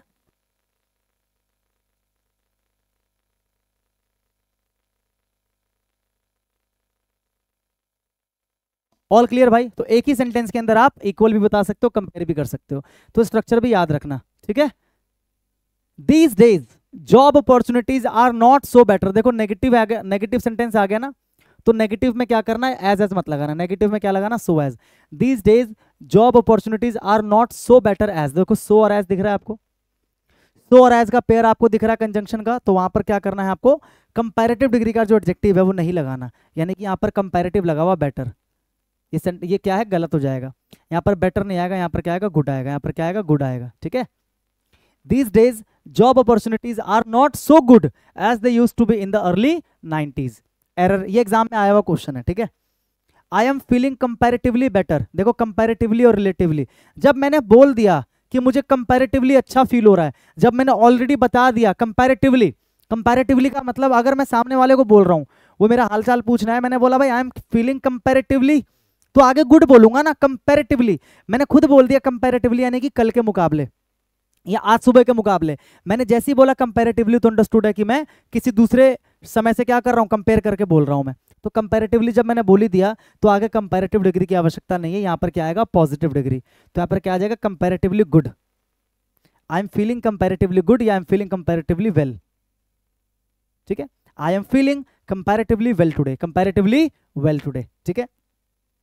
शी इज एज प्रिटी, देखो एज और एज के बीच में पॉजिटिव डिग्री है, ठीक है। She is as pretty as, वो इतनी ही सुंदर है जितनी, इफ नॉट अगर नहीं है, ज्यादा देन हर सिस्टर। देखो वही वाली चीज जो मैंने यहाँ पर बताया वही चीज यहाँ पर है। एक ही सेंटेंस के अंदर मैं इक्वल होने की भी बात कर रहा हूँ और कहीं ना कहीं कंपैरिजन को भी शो कर रहा हूँ कि वो उतनी ही सुंदर है जितनी की उसकी बहन है, अगर ज्यादा सुंदर नहीं है तो। If not more than her sister, तो मोर देन व्हाट। अब यहाँ पर देखो सेंटेंस में एरर है, मेरी बात को समझो। मैं यहाँ पर क्या बोलना चाह रहा हूँ कि भाई ऐसा है ना, अगर अपनी बहन से ज्यादा सुंदर नहीं है ना तो कम से कम उसके बराबर तो सुंदर है ही। अगर अपनी बहन से ज्यादा सुंदर नहीं है, पहली बात तो चलो मैं बोल रहा हूँ कि ज्यादा सुंदर है, और तुम बोल रही हो कि नहीं नहीं नहीं, नहीं बहुत कम सुंदर है उसके मुकाबले, तो फिर मैंने क्या बोला, भाई ऐसा है देख, तू भी गलत बोल रहा है मैं भी गलत। मान लिया कि अगर ज्यादा सुंदर नहीं भी है तो उसके बराबर तो है ही। तो इफ नॉट अगर नहीं भी है ज्यादा सुंदर तो उसके बराबर तो है ही, एज है ना, बराबर तो है ही। तो ज्यादा क्या नहीं है, सुंदर। तो यहाँ पर केवल मोर लिखा है, तो मोर का मतलब तो क्या होता है, और ज्यादा। तो और ज्यादा क्या, यहाँ पर आपको एक एडजेक्टिव चाहिए ना। यहाँ पर हमें क्या बोला है, यहाँ पर बोला कि वो उतनी ही सुंदर है जितनी की अगर नहीं है, इफ नॉट यदि नहीं है क्या, उससे ज्यादा, यदि नहीं है उससे ज्यादा सुंदर। तो यहाँ पर मोर लगाना गलत है। यहाँ पर आप क्या करोगे ना, क्योंकि आप एक ही एडजेक्टिव की बात कर रहे हो यहाँ पर कि अगर वो उससे ज्यादा सुंदर नहीं है ना तो उसके बराबर तो है। तो एडजेक्टिव तो यहाँ पर एक ही है, सुंदर। कोई दो एडजेक्टिव तो यहाँ पर अलग अलग नहीं है। जैसे यहाँ पर दो अलग अलग एडजेक्टिव है, यहाँ पर तो एक ही है। तो यहाँ पर मोर नहीं कहो, यहाँ पर क्या कहो, प्रिटियर। क्योंकि मोर तो एक अलग एडजेक्टिव हो गया ना, कंपैरेटिव। हमें कंपैरेटिव चाहिए, लेकिन प्रिटियर, प्रिटी का कंपैरेटिव क्या होता है, prettier. If not prettier than her sister, she is as pretty as, if not prettier than her sister. अगर अपनी बहन से ज्यादा सुंदर नहीं है तो उसके बराबर सुंदर तो है ही। ठीक है, तो एज एजर सो एज का कॉन्सेप्ट आपको समझ में आ गया भाई। Concept number 22, if a person और thing is being compared with a group. अब मैंने अभी आपको क्या बताया था कि स्टूडेंट्स के अंदर मिसकंसेप्शन होता है कि हम क्या कर सकते हैं, हम इस एक पर्सन को हम किसी दूसरे पर्सन से कंपेयर कर सकते हैं, कर सकते हैं। लेकिन क्या मैं एक व्यक्ति को, क्या मैं इधर खड़े, इसके सामने खड़े दो व्यक्ति या तीन व्यक्ति, ठीक है, या ज्यादा व्यक्ति से कंपेयर नहीं कर सकता? कर सकता हूं कि नहीं कर सकता? बिल्कुल कर सकता हूं। मैं एक व्यक्ति को 2 से 3 से 4 से कर सकता हूं। या फिर क्या मैं एक व्यक्ति को, इधर पूरा एक ग्रुप है, इधर पूरा क्या है, ग्रुप है, क्या मैं उस ग्रुप से कंपेयर नहीं कर सकता? बिल्कुल कर सकता हूं। क्योंकि बच्चों को क्या लगता है ना, बच्चों को क्या लगता है, कंपैरिजन दो के बीच में होता है, और जैसी दो से ज्यादा की बात कर दे वैसी वहां पर क्या आ जाएगा, सुपरलेटिव डिग्री आ जाएगा। क्या आ जाएगा, सुपरलेटिव डिग्री आ जाएगा। लेकिन ऐसा नहीं होता, हम दो से ज्यादा को भी कंपेयर कर सकते हैं। जैसे कि मैं बोल सकता हूं ना, मैं ऐसे बोल सकता हूं ना कि Rahul is smarter than Pankaj, Mukesh and money. यहां पर मैं एक अकेले लड़के राहुल को कंपेयर 3 लोगों से कर रहा हूं, पंकज से, मुकेश से और मनी से। क्या दिक्कत है, इसको कोई गलत थोड़ी बोलेगा। राहुल को मैं 3 लड़कों से कंपेयर कर रहा हूं। हाँ, अब आप ये बोल सकते हो कि सर चारों में से राहुल सबसे बढ़िया हुआ ना, इसका मतलब सर चारों में से राहुल सबसे बढ़िया हुआ, इसका मतलब सर यहाँ पर सुपरलेटिव भी तो आ सकता है। बिल्कुल आ सकता है, मैंने कब मना किया। ऑफ ऑल द 4 बॉयज, आप ऐसे बोल सकते हो ना, of all the 4 boys Rahul is the best, simple, या Rahul is the smartest. Of all the 4 boys, की चारों लड़कों में से राहुल इज द स्मार्टेस्ट। तो वहां पर आपको चारों का नाम नहीं लेना पड़ा, वहां पर नाम नहीं आएगा। जब आप इंडिविजुअली एक एक का नाम लेकर कंपेयर करोगे तो आप इस तरीके से कंपेयर करते हुए बताओगे। लेकिन जब आप ये बोल दोगे सीधा सीधा कि भाई चारों में से राहुल बेस्ट है, तो वहां पर नाम लेने की जरूरत नहीं, वहां पर सुपरलेटिव ही आएगा फिर। तो क्या बोलेंगे, Rahul is the smartest, Rahul is the smartest, सीधा बोलेंगे। समझ में आ रहा है, वहां पर आपको नाम लेने की आवश्यकता नहीं है। आगे आप सीधा ग्रुप को मेंशन कर सकते हो, चारों लड़कों से ज्यादा स्मार्ट है वो, इस तरीके से आप कर सकते हो। ठीक है, समझ में आया। तो पहला मिसकंसेप्शन दूर हुआ। क्या दूर हुआ, कि एक चीज को एक चीज से ही नहीं बल्कि एक चीज को 2 या 2 से ज्यादा चीज से भी कंपेयर कर सकते हैं, या एक को हम पूरे ग्रुप से भी कंपेयर कर सकते हैं। अब ये जरूरी है कि अगर आप एक को, इसको थोड़ा सा ध्यान से देखो, अगर आप एक व्यक्ति को या किसी एक चीज को पूरे ग्रुप से कंपेयर कर रहे हो तो ध्यान रखना वो व्यक्ति या वो चीज खुद उस ग्रुप का पार्ट नहीं होना चाहिए, वरना कंपैरिजन गलत हो जाता है। कंपैरिजन क्या हो जाता है, गलत हो जाता है। मेरी बात क्या है, कहने का मतलब क्या है, मैं इसको आराम से आपको समझाता हूं, ध्यान से देखो। इफ अ पर्सन और थिंग इज बीइंग कंपेयर्ड, अगर किसी व्यक्ति को या चीज को आप कंपेयर करते हो विद अ ग्रुप, किसी पूरे ग्रुप से, तो ही और इट, तो वो व्यक्ति या वो वस्तु should not be a part of that group. अगर आप किसी व्यक्ति को या किसी चीज को पूरे ग्रुप से कंपेयर कर देते हो तो कर सकते हो, कोई दिक्कत वाली बात नहीं है। लेकिन इतना ध्यान रखना कि वो व्यक्ति या वो चीज उस ग्रुप का पार्ट नहीं होना चाहिए, उस ग्रुप का पार्ट नहीं होना चाहिए। क्या मतलब है इसका, इस एग्जाम्पल को ध्यान से देखो जरा। Virat Kohli is better than all the players of Indian cricket team.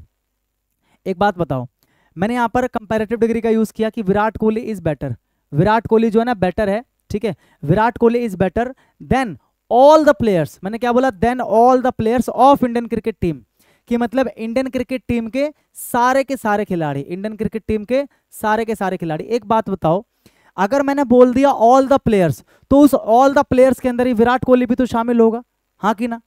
अगर मैंने बोल दिया ऑल द प्लेयर्स, तो उस ऑल के अंदर विराट कोहली भी तो शामिल हुआ। देखो यहां पर मैं क्या कर रहा हूं, यहां पर मैं विराट कोहली यानी कि एक व्यक्ति को मैं किसी ग्रुप से कंपेयर कर रहा हूं, वही वाली चीज जो मैंने लिखा है। मैं यहां पर एक इंडिविजुअल पर्सन को क्या कर रहा हूं, देन के बाद ग्रुप है ना पूरा, एक व्यक्ति को पूरे ग्रुप से कंपेयर कर रहा हूं। लेकिन हो क्या रहा है पता है, ये खुद भी इस ग्रुप का पार्ट बन गया है, तो सेंटेंस गलत है ये।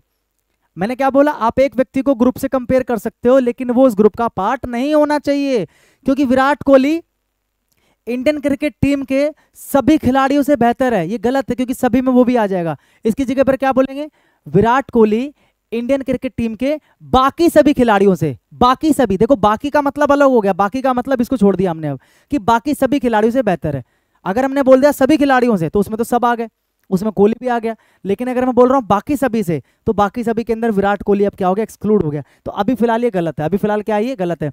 बाकी के लिए क्या करते हैं, क्या शब्द होता है, अदर, क्या शब्द होता है, अदर। तो यहां पर आपको छोटा सा क्या करना पड़ेगा, यहां पर आपको छोटा सा क्या करना पड़ेगा, ऑल द, या द हटा दो, ऑल अदर, या द रहने दो, all the other, all the other, other यहां पर लगा दो, क्या लगा दो, अदर, क्या लगा दो यहां पर, अदर, ठीक है, या ऑल अदर कर दो, all other. Virat Kohli is better than all other players, Virat Kohli is better than all other players. Other का मतलब क्या है, दूसरे। अब यहां पर क्या है, ये जो ग्रुप है ना, ये जो ग्रुप है, इस ग्रुप का पार्ट ये विराट कोहली नहीं है। एक व्यक्ति को मैं पूरे ग्रुप से कंपेयर कर रहा हूं, लेकिन इस ग्रुप का पार्ट विराट कोहली नहीं है, क्योंकि मैंने क्या बोल दिया, ऑल अदर प्लेयर्स, यानी कि दूसरे खिलाड़ी। भाई इंडियन क्रिकेट टीम के जो बाकी दूसरे खिलाड़ी है, उनसे विराट कोहली बेटर है। तो अब मैं यहां पर अगर बोल रहा हूं कि ऑल अदर प्लेयर्स, यानी कि इसमें विराट कोहली की बात मैंने नहीं की। अभी सेंटेंस ठीक है, Chennai is hotter, Chennai is hotter than all the metropolitan cities, कि चेन्नई जो है ना वो क्या है, ज्यादा गर्म है, हॉटर है, than all the metropolitan cities, बाकी जितने भी मेट्रोपॉलिटन सिटीज हैं। यहां पर मैंने क्या बोला, बाकी नहीं बोला, मैंने बोला ऑल द, यानी कि सभी मेट्रोपॉलिटन सिटीज। तो भाई एक चीज को मैं पूरे ग्रुप से कंपेयर कर रहा हूं, एक स्थान को मैं पूरे ग्रुप से कंपेयर कर रहा हूं, तो वो जो स्थान है खुद उस ग्रुप का पार्ट नहीं होना चाहिए। लेकिन अभी वो जो है ना, इसका एक पार्ट है, इसका एक पार्ट है, क्योंकि चेन्नई भी अपने आप में क्या है, एक मेट्रोपॉलिटन सिटी है। जैसे विराट कोहली खुद भी क्या था, एक इंडियन क्रिकेट टीम का प्लेयर था, तो मुझे पता लग गया कि ये जो है ना, इसी का एक क्या है, इसी का क्या एक पार्ट है। ऐसी चेन्नई जो है ना, खुद इसका एक पार्ट बना हुआ है अभी, क्योंकि सभी मेट्रोपॉलिटन, तो सभी मेट्रोपॉलिटन में तो चेन्नई भी आ जाएगा।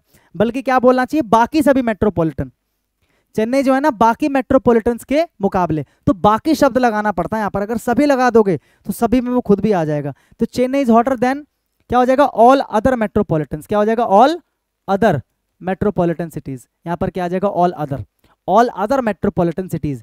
तो इससे क्या हो गया, वो जो चेन्नई है ना, इस वाले ग्रुप से अब अलग हो गया, क्योंकि मैंने क्या बोला, चेन्नई बाकी मेट्रोपॉलिटन सिटीज से ज्यादा गर्म है। तो बाकी से का मतलब चेन्नई को चेन्नई से कंपेयर नहीं किया, चेन्नई अलग हो गया उस ग्रुप से। अब है वो भी मेट्रोपॉलिटन, लेकिन अदर लगाने का मतलब है कि उसको उस ग्रुप से मैंने क्या कर दिया, एक्सक्लूड कर दिया।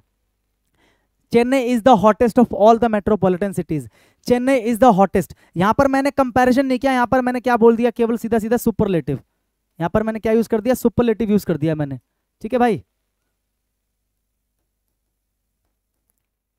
देखो अगर मैं चेन्नई को बाकी मेट्रोपॉलिटन सिटी से ज्यादा गर्म बता रहा हूं, तो ये तो हो गया कंपैरेटिव डिग्री में। मैं इसको सुपरलेटिव में भी तो यूज कर सकता हूं, क्योंकि जब मैं एक चीज को उस पूरे ग्रुप में सबसे ज्यादा बता रहा हूं, सबसे अधिक बता रहा हूं, सबसे बढ़िया बता रहा हूं, सबसे बेहतर, सबसे गर्म बता रहा हूं, तो कहीं ना कहीं आपके दिमाग में चीज है ना कि सुपरलेटिव का भी काम होता है भाई। तो इसको मैं, इस सेंटेंस को मैं सुपरलेटिव से भी बना सकता हूं। ये जो मैंने कंपैरेटिव से बनाया ना, इसको मैं सुपरलेटिव से भी बना सकता हूं। कैसे, Chennai is the hottest, Chennai is the hottest of all the metropolitan cities. अब ऐसे में ध्यान रखना, जब भी आप सुपरलेटिव लगा देते हो तो वहां पर अदर मत लगाना, क्योंकि अब आप एक को ग्रुप से कंपेयर नहीं कर रहे, बल्कि आप उस एक को बाकी सबसे अच्छा बता रहे हो। सुपरलेटिव का मतलब कंपेयर तो नहीं कर रहे ना, अब आप उस एक को क्या कर रहे हो, बाकी सबसे क्या कर रहे हो, अच्छा बता रहे हो, बाकी सबके मुकाबले आगे बता रहे हो किसी भी मामले में। समझ में आ रहा है कि नहीं आ रहा है? तो ये सेंटेंस बिल्कुल करेक्ट है। यहाँ पर ऑल द जो लिखा है ना, ये बिल्कुल क्या है, करेक्ट है। कुछ बच्चों को आदत होती है ना, वो यहाँ पर भी क्या करके आ जाएंगे, अदर लगा के आ जाएंगे। यहाँ पर अदर की आवश्यकता नहीं है, क्योंकि यहाँ पर कंपेयर नहीं कर रहा हूँ मैं, यहाँ पर मैं क्या बता रहा हूँ, सुपरलेटिव यूज कर रहा हूँ मैं। तो सुपरलेटिव के केस में ऑल द आता है, सुपरलेटिव के केस में कभी अदर नहीं आता, याद रखना है इसको। सुपरलेटिव के केस में, ठीक है, कभी भी अदर नहीं आता, अदर नहीं आता, इसको याद रखना। सुपरलेटिव के केस में कभी भी अदर नहीं आता, ठीक है, ये सेंटेंस ठीक है। Delhi is hotter than all other cities of Pakistan. एक बात बताओ मुझे, यहाँ पर मैंने दिल्ली को कंपेयर किया क्योंकि यहाँ पर लिखा हॉटर, कंपेयर कर रहा हूँ किससे, all other cities of Pakistan. Delhi भी एक सिटी है और दिल्ली को मैं, यानी कि एक चीज को मैं पूरे ग्रुप से कंपेयर कर रहा हूँ, एक चीज को मैं पूरे ग्रुप से कंपेयर कर रहा हूं। और अभी आपने क्या देखा कि जब हम एक चीज को, एक स्थान को, एक व्यक्ति को पूरे ग्रुप से कंपेयर करते हैं, पूरे ग्रुप से कंपेयर करते हैं, तो वो खुद उस ग्रुप का पार्ट नहीं होना चाहिए, और उसको उस ग्रुप से निकालने के लिए हम क्या करते हैं, अदर लगाते हैं। क्या लगाते हैं, अदर लगाते हैं। अब आप कहोगे सर जी यहाँ तो अदर ऑलरेडी लगा हुआ है, क्योंकि दिल्ली भी एक शहर है और दिल्ली की तुलना में क्या कर रहा हूँ, बाकी सिटीज से कर रहा हूँ, यानी कि एक चीज की तुलना मैं पूरे ग्रुप से कर रहा हूँ, और वो सर जी खुद उस ग्रुप का पार्ट ना बन जाए इसलिए मैंने क्या कर दिया, अदर लगा दिया। तो सर जी सेंटेंस तो बिल्कुल करेक्ट है, ये सेंटेंस मेरे भाई इनकरेक्ट है। अब आप कहोगे सर क्या कर रहे हो आप, अभी ऊपर आपने बोला कि अदर लगाए तो ठीक है, और अब आप नीचे गलत बता रहे हो। मैंने कब बोला आपको अदर लगाना है, जब वो जिसको आप कंपेयर कर रहे हो वो खुद इस ग्रुप का पार्ट बन रहा हो। जैसे विराट कोहली खुद इस ग्रुप का पार्ट था, इसलिए अलग करने के लिए मैंने अदर लगाया। चेन्नई खुद इसका पार्ट था, क्योंकि चेन्नई भी तो एक मेट्रोपॉलिटन है, तो अलग करने के लिए मैंने अदर लगाया। दिल्ली कब से पाकिस्तान के शहर का पार्ट बन गया भाई, एक चीज को मैं एक ग्रुप से कंपेयर कर रहा हूं, मैंने मान लिया, लेकिन वो अपने आप में अलग ही तो हो गया, वो इसका पार्ट तो बने नहीं रहा ना।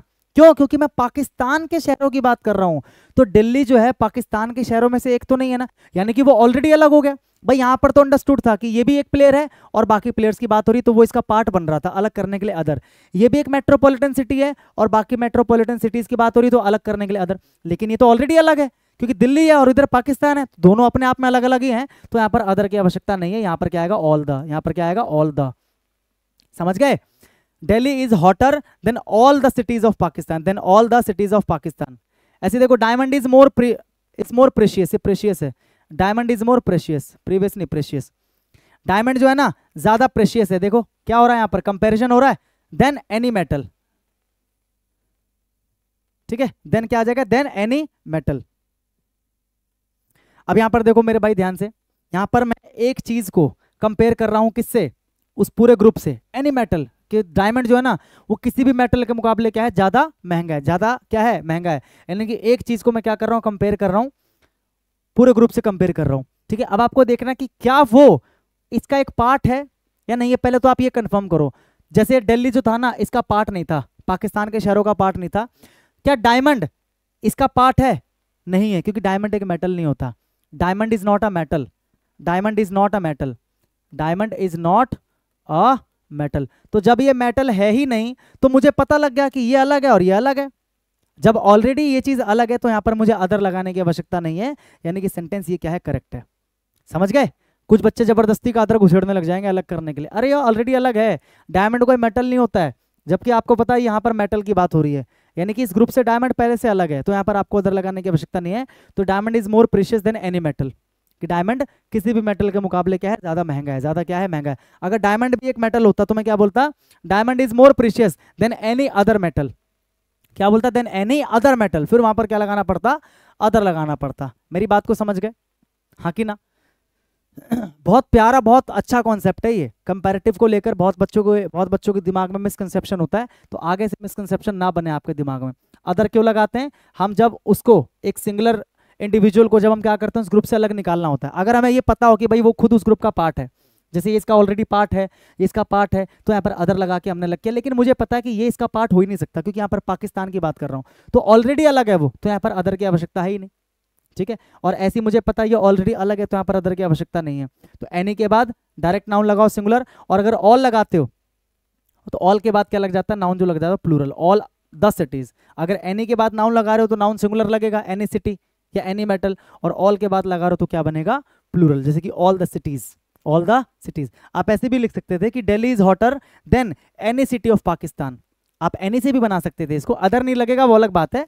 दिल्ली इज हॉटर देन, इसी की तरह any city of Pakistan, any city, any के बाद सिंगुलर नाउन लग जाता है, any city of Pakistan.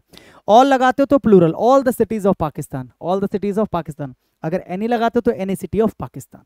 Other नहीं आएगा, क्योंकि आपको पता है ये ऑलरेडी अलग है, जैसे ये अलग है। ठीक है, आगे बढ़े। Concept number 23, don't use more with comparative degree and most with superlative. बहुत आसान सी चीज है कि कंपैरेटिव डिग्री के साथ में मोर मत लगाना, फिर वो कंपैरेटिव क्यों बचा? कंपैरेटिव जब आपने लगा ही दिया तो मोर का क्या यूज है? हम ये क्यों बोलेंगे मोर बेटर भाई? हम क्यों बोलेंगे मोर बेटर है? क्यों बोलेंगे हम? जब बेटर ऑलरेडी कंपैरेटिव है तो मोर बेटर क्यों बोले? ऐसे जब मुझे पता है कि बेस्ट अपने आप में सुपरलेटिव है तो हम मोस्ट बेस्ट क्यों बोले? हम मोस्ट बेस्ट क्यों बोले? समझ में आ रहा है कि नहीं आ रहा है? जब बेस्ट अपने आप में सुपरलेटिव है तो मोस्ट बेस्ट क्यों बोले? क्योंकि ये भी तो सुपरलेटिव है मोस्ट, और ये भी तो कंपैरेटिव अपने आप में, हाँ कि ना? तो मोर कंपैरेटिव के साथ मत लगाना और मोस्ट सुपरलेटिव के साथ मत लगाना। ही is more smarter than his brother, तो गलती क्या है? जब स्मार्टर आपने लिख दिया तो मोर की आवश्यकता नहीं है। He is more lazy than stupid. ध्यान से देखना, बहुत ध्यान से देखना। एक बात बताओ मुझे मेरे मित्र, मेरे बंधु, यहां पर आपको कितने लोग दिखाई दे रहे हैं सेंटेंस में? एक आपको दिखाई दे रहा ही, जिसको मैंने कंपेयर किया, ही इज स्मार्टर देन, और एक देन के बाद आपको दिखाई दे रहा हिज ब्रदर। ये हो गया आपका दूसरा व्यक्ति। ठीक है, आप इसको ऐसे कह लो, ये हो गया आपका पर्सन 1 जिसको मैंने कंपेयर किया, और ये पर्सन 2 जिससे मैंने कंपेयर किया। यहां पर सीधे सीधे आपको 2 लोग दिखाई दे रहे हैं। बहुत ध्यान से देखना इस चीज को, यहां पर सीधे सीधे आपको 2 लोग दिखाई दे रहे हैं। तो जब आप सीधा सीधा 2 लोगों को कंपेयर करो, 2 चीजों को कंपेयर करो, या एक चीज को 2 से ज्यादा से कंपेयर कर सकते हो, अभी मैंने पीछे बताया। जब सीधा सीधा पता लग रहा कि जिसका कंपेरिजन किया जा रहा है और जिससे कंपैरिजन किया जा रहा है वो अलग अलग पर्सन से, अलग अलग प्लेसेस, अलग अलग थिंग्स हैं, तो कोई दिक्कत वाली बात ही नहीं है। वहां पर सीधा कंपैरेटिव डिग्री यूज करके आप बना सकते हो। इसको देखना जरा, he is more lazy than stupid. यहां पर कोई दूसरा व्यक्ति मुझे ढूंढ के बताओ, यहां पर कौन सा दूसरा व्यक्ति है? यहां पर ही को किससे कंपेयर किया जा रहा है?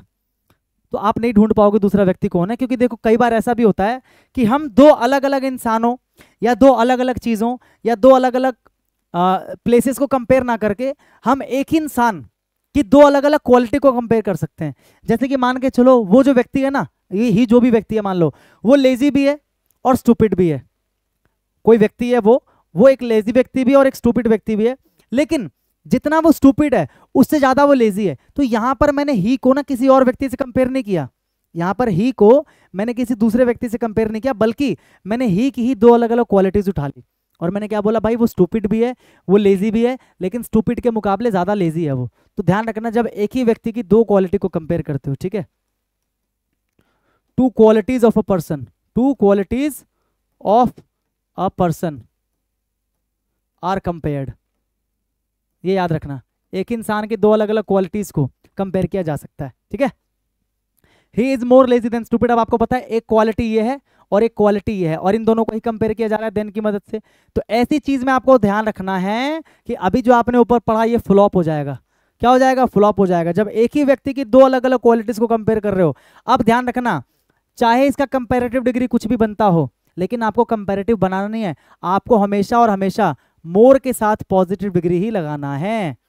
ध्यान रखना। हालांकि लेजी का कंपेरेटिव क्या बनता है? लेजियर, लेकिन आपको यहां पर लेजियर लगाना नहीं है, यहां पर आपको मोर लेजी ही लगाना है। मोर आपको लगाना ही लगाना है, मोर जो है आपको लगाना ही लगाना है। इसमें कोई डाउट भाई? समझ में आया मैंने क्या बोला? जब एक ही इंसान की अलग अलग क्वालिटीज को कंपेयर किया जा रहा है तो वहां पर चाहे उसका कंपेरेटिव डिग्री कुछ भी बने, लेकिन आपको मोर के साथ पॉजिटिव ही लगाना है।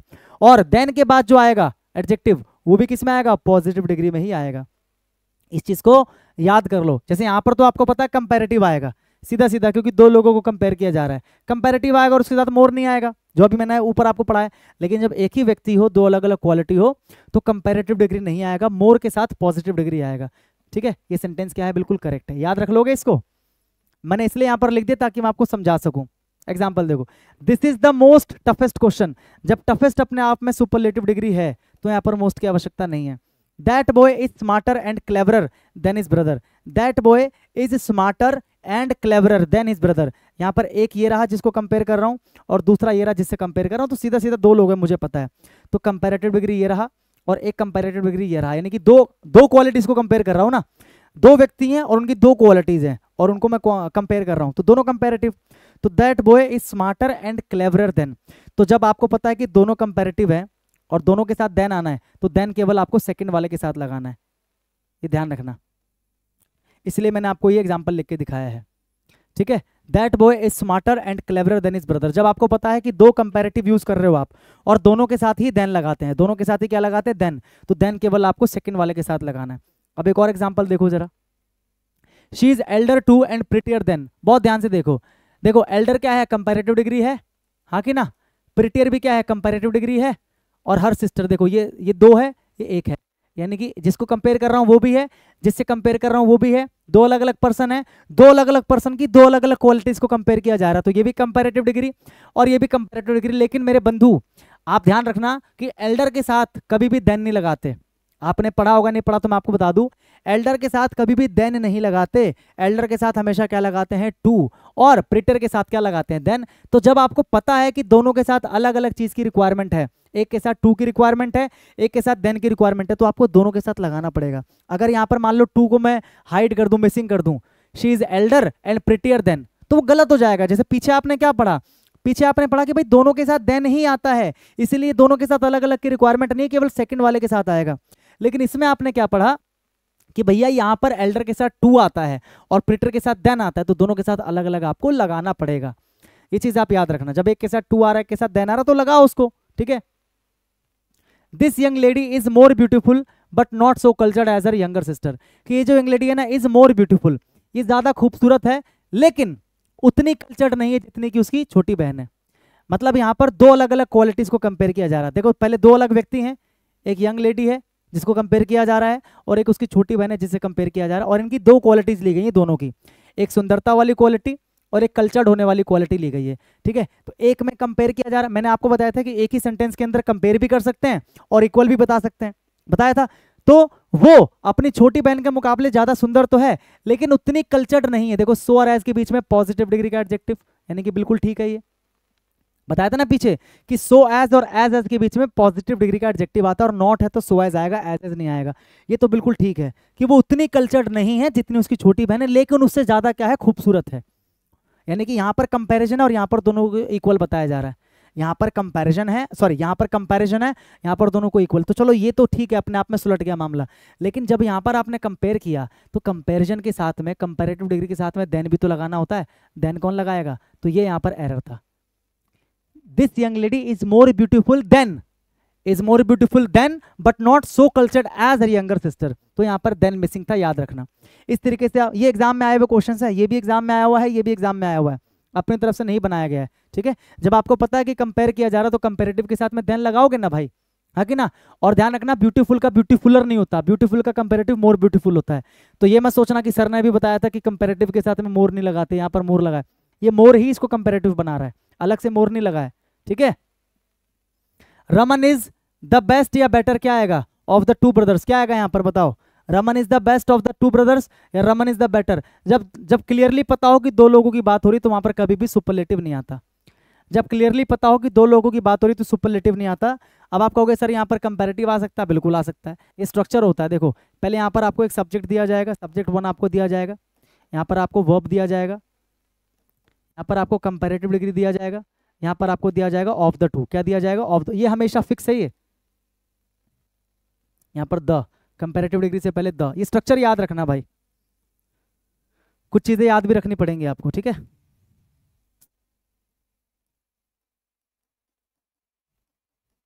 ऑफ द टू, और यहां पर आ जाएगा, इसके बाद नाउन आ जाएगा प्लूरल, नाउन क्या आ जाएगा, प्लूरल।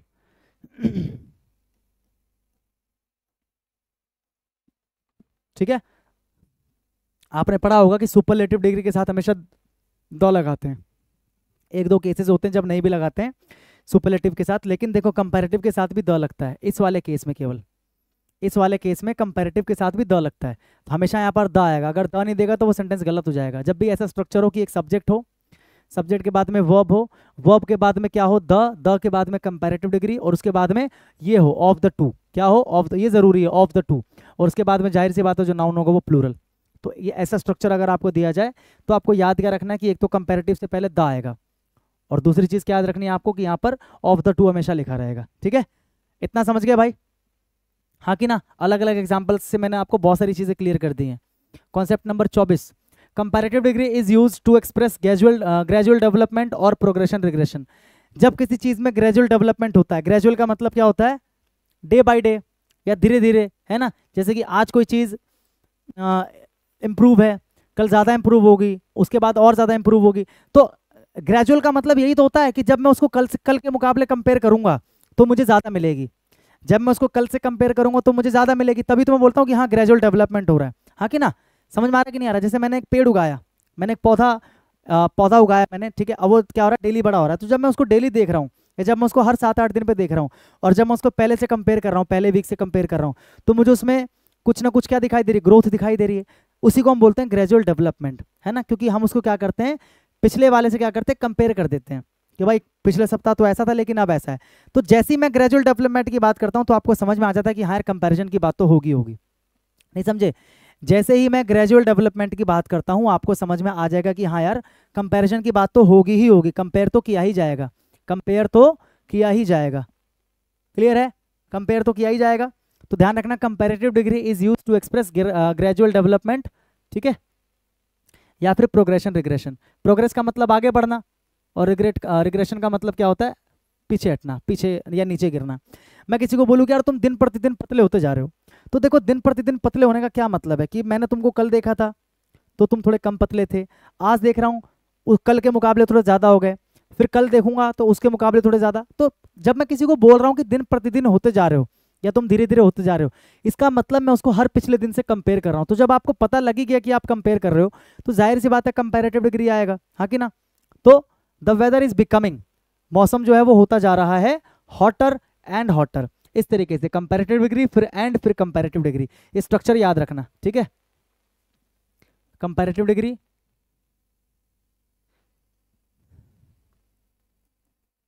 प्लस एंड और प्लस दोबारा से कंपैरेटिव डिग्री, ठीक है। कंपैरेटिव एंड कंपैरेटिव, इसका मतलब क्या है, दिन प्रतिदिन गर्म फिर और गर्म फिर और गर्म, इस तरीके से कंपैरेटिव डिग्री यूज किया जाता है। The weather is becoming more and more hot, या फिर दूसरा तरीका क्या है, देखो ये भी ठीक है ये भी ठीक है। दूसरा तरीका क्या है इसी को दिखाने का, कि मोर लगा दो, मोर के साथ में क्या लगा दो, पॉजिटिव डिग्री, ठीक है। फिर एंड लगा दो, फिर दोबारा लगा दो मोर, और मोर के बाद दोबारा क्या लगा दो, पॉजिटिव डिग्री। तो दो तरीके हैं, मोर के साथ पॉजिटिव एंड मोर के साथ पॉजिटिव, या फिर comparative comparative.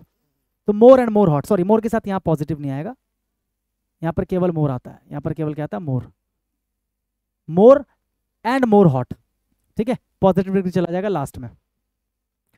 Y are you getting weaker day by day, कि तुम दिन प्रतिदिन कमजोर क्यों होते जा रहे हो। Why are you getting weaker, तो कंपैरेटिव डिग्री लगाया मैंने क्योंकि यहाँ पर मैं डे बाय डे कुछ होने की बात कर रहा हूँ, मतलब मैं एक ग्रेजुअल डेवलपमेंट की बात कर रहा हूँ या किसी ग्रेजुअल प्रोग्रेशन या ग्रेजुअल रिग्रेशन की बात कर रहा हूँ। समझ में आ रहा है कि नहीं आ रहा है। तो यहाँ पर क्या आ जाएगा, वीकर, वीक नहीं आएगा, weaker. Why are you getting more and more weak, या तो वीकर या फिर मोर एंड मोर वीक, वही स्ट्रक्चर देखो, मोर के साथ एंड के साथ मोर के साथ पॉजिटिव डिग्री, ठीक है। ये चीज याद रख लोगे। Concept number 25, we always compare a thing to another thing, a person to another person and a place to another place. बहुत सिंपल सी चीज है कि हमेशा कंपेयर जब आप करते हो ना, तो एक इंसान को इंसान से कंपेयर करो भाई, एक होटल को होटल से कंपेयर करो, मतलब हमेशा सिमिलर चीजों को कंपेयर किया जाता है। अब आप एक शहर की तुलना मौसम से नहीं कर सकते, है ना। समझ में आ रहा है कि नहीं आ रहा है।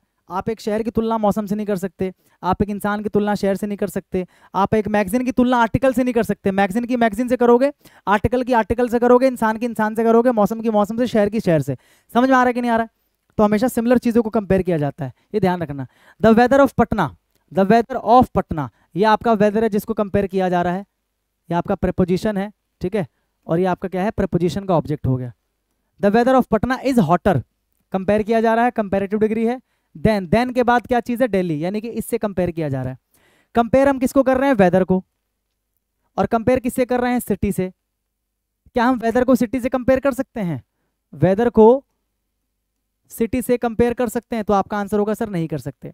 वेदर को कंपेयर करेंगे वेदर से, सिटी को कंपेयर करेंगे सिटी से। तो सही आंसर क्या हो जाएगा, ये सेंटेंस क्या है, गलत है। सही आंसर क्या हो जाएगा, द वेदर ऑफ पटना, देखो सही आंसर क्या हो जाएगा, the weather of Patna, the weather of Patna is क्या था, हॉटर, हॉटर देन। अब देन के बाद क्या करोगे, यहां पर अगर सिंगुलर चीज दे रखी है तो यहां पर आप लगा दोगे that of, than that of, क्या लगा दोगे, than that of Delhi, than that of Delhi. या फिर सीधा क्या बोल सकते थे, देन देन के बाद क्या बोल सकते थे, दिल्लीज, क्या बोल सकते थे, than Delhi's, than Delhi's apostrophe है, दोनों बिल्कुल ठीक है। The weather of Patna is hotter than that of Delhi, तो यहाँ पर दैट ऑफ का मतलब क्या है, वेदर ही है। यहाँ पर दैट ऑफ का मतलब क्या है, वेदर। ये जो दैट ऑफ लिखा है मैंने, क्यों लिखा है, ये वेदर को इंडिकेट कर रहा है। The weather of Patna, Patna का जो मौसम है, इज हॉटर, वो ज्यादा गर्म है, देन दैट ऑफ, किसके मुकाबले, वो जो है दिल्ली का, दिल्ली का क्या, दैट ऑफ मतलब वेदर, या फिर सीधा दिल्लीज, सीधा क्या लिखोगे, the weather of Patna is hotter than Delhi's, वो दिल्ली के, तो दिल्ली के व्हाट, वेदर, अंडरस्टूड होता है वो। The articles in this magazine are better than that magazine, यहाँ पर आप आर्टिकल्स की बात कर रहे हो, क्योंकि ये तो प्रीपोजिशन है और ये प्रीपोजिशन का ऑब्जेक्ट है, तो कंपेयर आप इसको कर रहे हो, ये आपका सब्जेक्ट है, आर्टिकल्स को कंपेयर कर रहे हो, आर्टिकल्स बेटर है किसके मुकाबले, देन, देन के बाद क्या दे रखा है, दैट मैगजीन, यानी कि आप आर्टिकल को मैगजीन से कंपेयर कर रहे हो, आप आर्टिकल को मैगजीन से कंपेयर कर रहे हो, जो कि क्या है, गलत है, क्योंकि मैंने क्या बताया, आर्टिकल की तुलना आर्टिकल से, सिमिलर चीजों को कंपेयर किया जाता है। तो यहां पर सही करने के लिए क्या करोगे, इसको सही करने के लिए करोगे, the articles in this magazine are better than लगा दिया ना आप, देखो देन के बाद सारा खेल शुरू होता है, आर बेटर देन। अब यहां पर देखो डायरेक्ट दैट मैगजीन नहीं लिखना, यहां पर क्या था, सिंगुलर चीज था, तो मैंने क्या लगा दिया था, देन के बाद दैट ऑफ। यहां पर क्या है, प्लूरल चीज है, यहां पर क्या है, प्लूरल चीज है, तो जब प्लूरल चीज होता है तो दैट की जगह पर क्या लगा देते हैं, दोज, क्या लगा देते हैं, दोज। और आंख बंद करके ऑफ मत लगाना, यहां पर ऑफ था इसलिए वहां पर ऑफ लगाया था, यहां पर देखो इन है प्रीपोजिशन, तो यहां पर क्या आ जाएगा, दोज इन। अब उसके बाद जो बचा है, क्या बचा है, ये बचा है ना दैट मैगजीन, तो एज इट इज आ जाएगा, those in that magazine, those in that magazine. अब इस दोज इन का मतलब क्या है कि आर्टिकल्स हैं, ठीक है, the articles in this magazine are better than those, are better than those, वो उनसे बेहतर है, उनसे क्या, उन आर्टिकल्स से, तो यहाँ पर दोज का मतलब क्या है, आर्टिकल्स, दोज का मतलब क्या है, articles. My car is bigger than your, मेरी कार तुम्हारे से बड़ी है, तो तुम्हारे क्या, ये क्या है, एक पॉजेसिव एडजेक्टिव है, आपने पढ़ा होगा, पॉजेसिव एडजेक्टिव के बाद हमेशा एक नाउन आता है, पॉजेसिव एडजेक्टिव के बाद हमेशा एक नाउन आता है, ठीक है, या फिर आप इसकी जगह पर क्या लगा दो, आप इसकी जगह पर लगा दो पॉजेसिव प्रोनाउन, योर्स। अब इस योर्स का मतलब अंडरस्टूड हो गया कि योर्स का मतलब क्या, योर्स कार, योर कार। इस योर्स का मतलब क्या हो जाएगा, इस योर्स का मतलब हो जाएगा योर कार, तो या तो आप पूरा लिख दो योर कार भाई, या तो आप इस योर के बाद कार लिख दो कि my car is bigger than your car, क्योंकि योर अकेला नहीं छोड़ोगे आप, या तो दोनों की जगह पर केवल क्या लिख दो, योर्स, क्योंकि योर्स अंडरस्टूड होता है कि yours is equal to your plus noun, तो योर्स का मतलब क्या हो जाएगा, योर कार, क्या हो जाएगा, योर कार। ये चीजें आपको याद रखनी है कि हमेशा सिमिलर चीजों को कंपेयर किया जाता है। These adjectives are always followed by to and not by then, ये ध्यान रखना कि इनके बाद then नहीं लगाते, इनके बाद to लगाते हैं, ठीक है, senior, junior, superior, inferior, prior, anterior, posterior and preferable, इनके बाद हमेशा अपन क्या लगाते हैं, टू लगाते हैं। This book is undoubtedly preferable to, देखो प्रेफरेबल आ गया, तो प्रेफरेबल के बाद क्या आ गया, टू आ गया, प्रेफरेबल देन नहीं आएगा, टू आएगा, ठीक है। That in many aspects, in many respects and it's printing is also comparatively good, देखो कंपेरेटिवली गुड, मैंने बताया था ना, कंपेरेटिवली के बाद क्या आता है, पॉजिटिव डिग्री का एडजेक्टिव, तो ठीक है sentence. He is superior to, he is superior to all other officers, अब देखो वही वाली चीज है, यहां पर कंपेयर किया जा रहा है, ये सुपीरियर जो कंपैरिजन को दिखा रहा है, यहां पर पढ़ के पता लग रहा है, सुपीरियर जो यहां पर किसको दिखा रहा है, कंपैरिजन को दिखा रहा है ना, हाँ कि ना। तो यहां पर देखो एक व्यक्ति को मैं कंपेयर किससे कर रहा हूं, पूरे ग्रुप से, ऑल अदर ऑफिसर्स, तो जब एक को पूरे ग्रुप से कंपेयर कर रहा हूं तो वो खुद उसका पार्ट नहीं होना चाहिए, समझ में आ रहा है कि नहीं आ रहा है, तो देखो उसका पार्ट वो नहीं है, कैसे पता लग रहा है, क्योंकि यहां पर मैंने अदर लिख दिया, अदर लिखने का मतलब कि इसको छोड़कर, he superior to all other officers, मतलब वो भी एक ऑफिसर है, लेकिन वो बाकी के जो ऑफिसर्स है उनसे क्या है, ऊपर है, तो अदर का मतलब है बाकी ऑफिसर्स, यानी कि वो जो है इसका पार्ट नहीं है। सेंटेंस बिल्कुल ठीक है, सेंटेंस बिल्कुल क्या है, ठीक है, पीछे पढ़ाया था ना आपको ये। These clothes are inferior to those ones, ये जो कपड़े हैं इंफीरियर यानी कि तुच्छ हैं, घटिया हैं, टू, देखो इनके बाद क्या लग जाएगा, टू, इसके बाद सुपीरियर के बाद भी टू, इसके बाद भी टू, दोज वंस का मतलब उन कपड़ों के मुकाबले, दोज वंस का मतलब उन कपड़ों के मुकाबले, तो इनके बाद में अपने को क्या करना है, टू लगाना है, देन नहीं लगाना, ठीक है, ऑल क्लियर। और एक चीज और ध्यान रखना, इनके साथ में कभी मोर भी नहीं लगाना, इनके साथ मोर भी नहीं लगाना, मोस्ट भी मत लगाना, इनके साथ मोर और मोस्ट भी नहीं लगाना। एक छोटी सी चीज देखो यार, अंडरस्टूड होता है, एक बात बताओ, अगर मैं कहूं कि मैं तुम्हारा सीनियर हूं, मैं अगर कहूं कि I am senior to you, मैं तुमसे सीनियर हूं, तो ऑटोमेटिकली आपको नहीं पता कि कंपैरिजन तो हो गया, अगर मैं तुमसे सीनियर हूं इसका मतलब तुम मेरे जूनियर हो, तो ऑटोमेटिक यहाँ पर कंपैरिजन हो गया, तो यहाँ पर मोर लगाने की आवश्यकता है ही नहीं। आई एम मोर सीनियर क्या होता है, कुछ नहीं होता। I am senior to you, है ना, you are junior to me, you are junior to me, I am superior to you, you are inferior to me. समझ में आ रहा है कि नहीं आ रहा है? तो मोर और मोस्ट लगाने की आवश्यकता नहीं होती, क्योंकि अंडरस्टूड होता है कि वहां पर कंपैरिजन हो गया, वहां पर कंपैरिजन हो गया। समझ में आया? तो इनके साथ में टू लगेगा और दूसरा मोर और मोस्ट नहीं लगेगा, मोर और मोस्ट नहीं लगेगा। डोंट यूज मोर, मोस्ट और very with the given adjectives. ये जितने भी एडजेक्टिव आपको दिखाई दे रहे हैं इनके साथ में ना तो मोर लगाना, ठीक है, ना मोस्ट लगाना और ना ही वेरी लगाना। क्या नहीं लगाना? मोर, मोस्ट और वेरी नहीं लगाना, क्योंकि इनको हम बोलते हैं एब्सोल्यूट एडजेक्टिव। जैसे देखो समझाने की कोशिश करता हूं। यूनिवर्सल, यूनिवर्सल का मतलब क्या होता है? वैश्विक, जो पूरे विश्व में पाया जाए। Perfect, eternal, unique, complete, chief, dead, supreme, extreme, total, right, wrong, ideal, impossible, circular, round, triangular, full, unmatched, excellent, etcetera. These are absolute adjectives. ये अपने आप में ना एब्सोल्यूट होते हैं। एब्सोल्यूट का मतलब क्या होता है? पूर्ण। एब्सोल्यूट का मतलब क्या होता है? पूर्ण। एक बात बताओ, दो व्यक्ति हैं, ठीक है, ये दोनों क्या है? डेड है। दोनों क्या है? डेड है। तो डेड का मतलब कहानी खत्म है ना। अब ये थोड़ी बोल सकता हूँ कि यार ये जो है ना इससे ज्यादा डेड है, यार ये जो है ना ये इससे ज्यादा डेड है। भाई ज्यादा डेड कम डेड क्या होता है? डेड तो डेड होता है, ये भी डेड है वो भी डेड है। तो क्या आप कंपेयर कर सकते हो डेड होने को? नहीं कर सकते, क्योंकि डेड अपने आप में एक एब्सोल्यूट एडजेक्टिव है। वो अपने आप में किसी काम के पूर्ण उसको दिखाता है, कंप्लीशन को दिखाता है, एब्सोल्यूट होने को दिखाता है। तो यहाँ पर कंपैरिजन का सवाल ही नहीं पैदा होता कि यार देख मरे दोनों है, लेकिन ये जो है ना भाई ज्यादा मरा है। ज्यादा मरा कम मरा क्या होता? दोनों मरे। हो सकता है कि उनका जो इंजरी था वो इसका इंजरी इससे ज्यादा होगा, या इसकी बीमारी इससे ज्यादा होगी, वो एक अलग चीज है। लेकिन जब मैं मरने की बात कर रहा हूँ, मर चुके हैं दोनों, तो ये क्या होता है? कम मरा है ज्यादा मरा है? नहीं होता, है ना। ऐसे अगर मैं बोल रहा हूं कि भाई राइट, राइट यानी कि सही, यानी कि तुम्हारा जो सवाल है वो सही है, यानी कि जो आंसर आना चाहिए वो आंसर आ गया तो सही है, और उसका भी जो आंसर आना चाहिए वो आंसर आ गया, तो ये क्या होता है कि तुम्हारा आंसर ज्यादा सही है। ज्यादा सही कम सही क्या होता है? या तो सही होगा या सही नहीं होगा, ज्यादा सही कम सही नहीं होता। तो ये नहीं कि मोर और मोस्ट का सवाल यहाँ पर पैदा नहीं होता। अब कोई चीज अगर ऐसे है, सर्कुलर है, ऐसे कोई चीज सर्कुलर है, तो या तो सर्कुलर है या सर्कुलर नहीं है। ये क्या होता है कि भाई ये ज्यादा सर्कुलर है? भाई सर्कुलर तभी बोलेंगे जब वो सर्कल होगा। अगर वो सर्कल नहीं होगा तो उसको मैं सर्कुलर बोलूंगा ही नहीं। ये नहीं बोलूंगा कि सर्कुलर है लेकिन कम सर्कुलर। कम सर्कुलर ज्यादा सर्कुलर नहीं होता, सर्कुलर सर्कुलर होता है। तो कहने का मतलब है जितने भी एडजेक्टिव है, अगर मैं किसी को एक्सीलेंट बोल रहा हूं तो एक्सीलेंट का मतलब ही हो गया शानदार।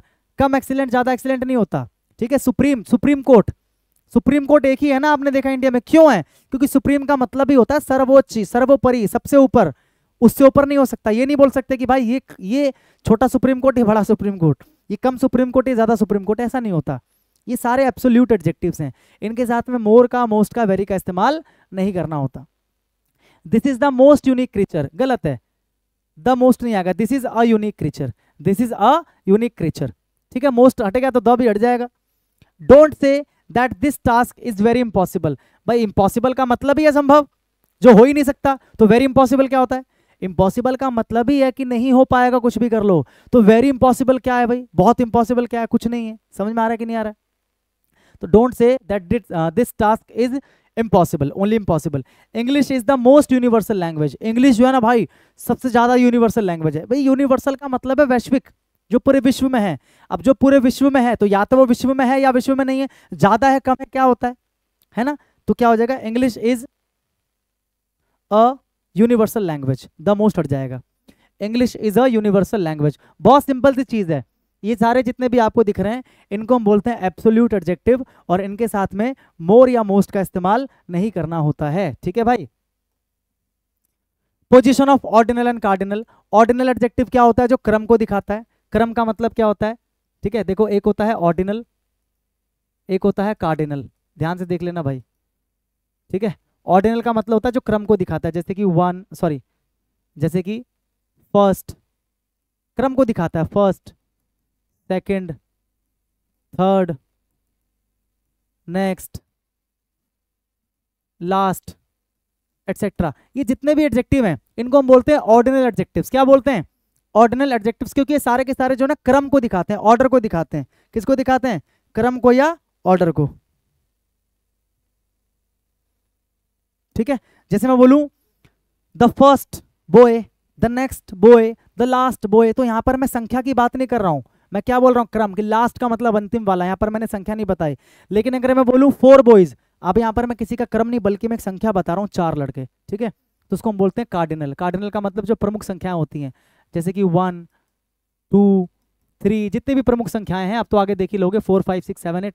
तो अगर एक ही सेंटेंस में ऑर्डिनल कार्डिनल दोनों आए तो सीक्वेंस क्या होता है, ओ सी। क्या होता है, ओ सी, पहले ऑर्डिनल फिर कार्डिनल। आई रेड, मैंने पढ़ा, द फर्स्ट 3 पेजेस। फर्स्ट क्या है, ऑर्डिनल है, 3 क्या है, कार्डिनल है, यानी कि सेंटेंस क्या है, ठीक है। मैंने इस नोवेल के पहले 3 पन्ने, पहले 3, फर्स्ट का मतलब पहले यानी कि सीक्वेंस बता रहा हूं, और 3 का मतलब संख्या बता रहा हूं, पहले 3 यानी कि स्टार्टिंग के 1 2 3, तो पहले का मतलब सीक्वेंस और 3 का मतलब संख्या। पन्ने पढ़े of this novel but didn't find the quote you had mentioned, लेकिन जो कोट तुमने मेंशन किया था वो मुझे तीनों पेजेस में कहीं दिखाई नहीं दिया। तो ध्यान रखना, बहुत सिंपल सी चीज़ है, इसमें ज़्यादा कुछ समझाने के लिए है नहीं, कि ऑर्डिनल कार्डिनल अगर एक ही सेंटेंस में आ जाए तो पहले क्या आएगा, ऑर्डिनल, उसके बाद क्या आएगा, कार्डिनल, ठीक है, ordinal then cardinal. Let's understand present participle and past participle. What is present participle? भाई प्रेजेंट पार्टिसिपल का मतलब होता है V1 ING। प्रेजेंट पार्टिसिपल का मतलब होता है V1 ING। अब आप जानते हो कि जो V1 ING है ना, वो अपने आप में एक एडजेक्टिव का भी काम करता है, ठीक है, और पास्ट पार्टिसिपल का मतलब होता है V3, और ये भी अपने आप में एक एडजेक्टिव का काम करता है, ध्यान रखना। यानी कि अगर मैं बोलूं इंटरेस्टिंग, ING लगा हुआ है, ये भी एक एडजेक्टिव है। मैं बोलूं इंटरेस्टेड, ये वर्ब की थर्ड फॉर्म है, ये भी एक एडजेक्टिव है। तो आपके मन में सवाल आएगा कि सर अगर दोनों ही एडजेक्टिव है, इंटरेस्टिंग भी एडजेक्टिव है और इंटरेस्टेड भी एडजेक्टिव है, तो सर दोनों में फर्क क्या हुआ? सर इंटरेस्टिंग इंटरेस्टेड में क्या फर्क हुआ? वही फर्क समझा रहा हूं। देखो, प्रेजेंट पार्टिसिपल एक एडजेक्टिव होता है, ठीक है, इसके साथ में जो नाउन आप लगाते हो, क्योंकि एडजेक्टिव का मतलब तभी है ना जब इसके बाद एक नाउन हो, इसके बाद में जो आप नाउन लगाओगे वो नाउन क्या बन जाता है, डूअर। वो नाउन क्या बन जाता है, डूअर, यानी कि काम को करने वाला, काम को करने वाला, काम को करने वाला, ठीक है। और ये क्या दिखाता है, कहीं ना कहीं कॉन्टिन्यूटी को दिखाता है, यानी कि उस काम के चलने को दिखा रहा होता है, उस काम के किसको दिखा रहा होता है, चलने को दिखा रहा होता है। और जब आप पास्ट पार्टिसिपल को एक एडजेक्टिव के तौर पे यूज करते हो तो इसके बाद में जो नाउन आता है वो नाउन क्या बन जाता है, रिसीवर। वो नाउन क्या बन जाता है, रिसीवर। बहुत इंपॉर्टेंट है ये। देखो, ऊपर वाले में जो नाउन है वो डूअर बनता है और नीचे वाले में जो नाउन है वो रिसीवर बनता है। अगर V3 लगा हुआ है तो शोज द कंप्लीशन, और ये काम के कंप्लीट होने को दिखाता है। किसको दिखाता है, काम के कंप्लीट होने को। हाँ कि ना, समझ में आ रहा भाई आप सभी को? All clear? जैसे इंटरेस्टिंग नोवेल, यहां पर देखो यहां पर मैंने V1 और ING लगा रखा है, इंटरेस्टिंग और नोवेल। अब यहां पर मैंने इसके, आपको पता है ये एडजेक्टिव है, क्योंकि नोवेल की क्या कर रहा है, नोवेल को क्वालिफाई कर रहा है। तो यहां पर जो नोवेल, आप मुझे बता सकते हो कि ये डूअर है या रिसीवर है? अगर मैं बोल रहा हूं इंटरेस्टिंग नोवेल, तो आप मुझे बताओ जो नाउन है नोवेल, ये डूअर है, रिसीवर है? तो आपको कहोगे सर ING लगा हुआ है ना, यानी कि सर ये जो नाउन है, सर ये क्या है, ये नाउन जो है डूअर है। क्या ये डूअर? यानी कि इंटरेस्टिंग का मतलब, इंटरेस्टिंग नोवेल का मतलब क्या हुआ कि जो नोवेल है ना, ये किसी को इंटरेस्ट करेगा, ये डूअर है, ये किसी को इंटरेस्ट करेगा, मतलब जब कोई इसको पढ़ेगा ना तो उसको इंटरेस्ट आएगा। समझ में आ रहा है? तो इंटरेस्टिंग नोवेल, इंटरेस्टिंग नोवेल यानी कि जो नोवेल है ये खुद इंटरेस्ट हुआ नहीं है बल्कि किसी को इंटरेस्ट करेगा, इंटरेस्टिंग नोवेल। इसलिए अगर मैं यहाँ पर कर देता ना इंटरेस्टेड नोवेल, अगर मैं ये कर देता इंटरेस्टेड नोवेल तो गलत हो जाता, क्योंकि इंटरेस्टेड का मतलब हो जाता कि वो जो नाउन है वो रिसीवर बन जाता, यानी कि ये जो नोवेल है ना ये खुद इंटरेस्ट हो गया है, ये इंटरेस्ट हुआ नहीं है। नोवेल कैसे इंटरेस्ट हो जाएगा? नोवेल किसी को इंटरेस्ट करेगा, नोवेल खुद इंटरेस्ट नहीं होगा, यानी कि नोवेल रिसीव नहीं करेगा, नोवेल काम को करेगा। तो अंडरस्टैंड करो इस चीज को यार, कि ये जो है ना काम को रिसीव करेगा या काम को खुद करेगा। तो काम को खुद करेगा, नोवेल किसी को इंटरेस्ट देगा, खुद इंटरेस्ट लेगा नहीं, ये काम को करेगा, काम को करेगा, रिसीव नहीं करेगा बल्कि काम को करेगा। तो जब ये काम को करेगा, आपको पता है कि ये डूअर ही होगा, तो डूअर से पहले क्या आएगा, प्रेजेंट पार्टिसिपल। इंटरेस्टेड स्टूडेंट्स, अब ये देखो ये भी एडजेक्टिव है, V3 है यानी कि पास्ट पार्टिसिपल है। अब ये जो नाउन है ये ऑटोमेटिक आपको पता लग गया कि रिसीवर है। इंटरेस्टेड का मतलब क्या हो गया, इंटरेस्टेड स्टूडेंट्स, यानी कि ये जो स्टूडेंट्स हैं अब ये किसी के अंदर इंटरेस्ट पैदा नहीं करेंगे, ये डूअर नहीं है बल्कि इनको खुद इंटरेस्ट आया है, इन्होंने इंटरेस्ट को रिसीव किया है, किसी चीज को सुना और इनको इंटरेस्ट आ गया, मजा आ गया, तो ये क्या हो गया, ये रिसीवर बन गया उस चीज के, इंटरेस्टेड है। अगर मैं बोलूँ कि आई एम इंटरेस्टेड, मतलब मैं किसी को इंटरेस्ट नहीं करूंगा, मैं खुद इंटरेस्टेड हूं, मैंने खुद उस चीज को रिसीव किया है, ये फर्क है दोनों में। अगर मैं बोलूँ ना इंटरेस्टिंग स्टूडेंट्स, तो यहां पर इंटरेस्टिंग भी ठीक होता, यहां पर इंटरेस्टिंग भी ठीक होता। अगर मैं बोलूँ इंटरेस्टिंग स्टूडेंट्स, क्या बोलूँ मैं, इंटरेस्टिंग स्टूडेंट्स। जैसे एक टीचर क्लास में गया और उसको बच्चों के साथ इंटरेक्ट करके मजा आ गया, तो वो क्या बोलेगा, यार आप सब जो ना बड़े इंटरेस्टिंग स्टूडेंट्स हो। यानी कि अब यहाँ पर जो स्टूडेंट्स हैं वो डूअर बन गए, यानी कि जो स्टूडेंट्स हैं ना ये खुद इंटरेस्ट लिए नहीं है बल्कि किसी को इंटरेस्ट दिया है, टीचर को मजा आया ना, टीचर को क्या आया, मजा आया, तो टीचर ने क्या बोला कि आप सारे क्या हो, इंटरेस्टिंग हो बड़े यार, आप सारे क्यों इंटरेस्टिंग हो, यानी कि अभी डूअर बन गए, अभी क्या बन गए, डूअर बन गए, यानी कि ये किसी को इंटरेस्ट दे रहे हैं, लेकिन यहाँ पर इन्होंने इंटरेस्ट को खुद रिसीव किया है, ये फर्क है दोनों में, ठीक है। हॉरिफाइंग इंसिडेंट आईएनजी वाला है, एडजेक्टिव है, तो ये नाउन जो हो गया ना, ये क्या बन गया, डूअर, यानी कि हॉरिफाइंग यानी कि डराने वाला इंसिडेंट, यानी कि ये जो इंसिडेंट है ना, ये खुद एक डूअर है, मतलब ये किसी को डराएगा, ये खुद डरा नहीं है बल्कि ये किसी को डराएगा, काम करेगा ये। हॉरिफाइंग इंसिडेंट मतलब कोई ऐसा इंसिडेंट जिसको सुनकर लोग डर जाएं, तो ये काम कर रहा है, डरा रहा है, ये खुद नहीं डर रहा है बल्कि डरा रहा है। लेकिन अगर मैं बोलूँ हॉरिफाइड मैन, ये देखो क्या, ये भी एडजेक्टिव है, वर्ब की थर्ड फॉर्म है, और ये मैन है, तो ये भी क्या बन गया, रिसीवर, ये क्या बन गया, रिसीवर, हाँ कि ना, ये क्या बन गया, रिसीवर, यानी कि अब जो मैन है ये किसी को डरा नहीं रहा बल्कि खुद डरा हुआ है, डरने का काम इसने रिसीव किया है। हॉरिफाइड मैन यानी कि डरा हुआ आदमी, हॉरिफाइड मैन का मतलब डरा हुआ आदमी। डराने वाली घटना, देखो कैसे लिखोगे इसको, डराने वाली घटना, डराने वाली घटना, और डराने वाली मतलब ये किसी को डराएगी, ये जो इंसिडेंट है किसी को डराएगा, डूअर है, लेकिन मैन जो है ना ये डराने वाला नहीं है बल्कि डरा हुआ है, तो इसकी मीनिंग क्या हो जाएगी, डरा हुआ आदमी, क्या हो जाएगा, डरा हुआ आदमी, ठीक है भाई, समझ गए, हाँ कि ना। तो V1 ING और V3 में क्या फर्क है, इतना क्लियर हो गया, इसमें कोई डाउट तो नहीं है किसी को भाई, नहीं होना चाहिए। एग्जाम्पल्स हैं बस देख लो ध्यान से।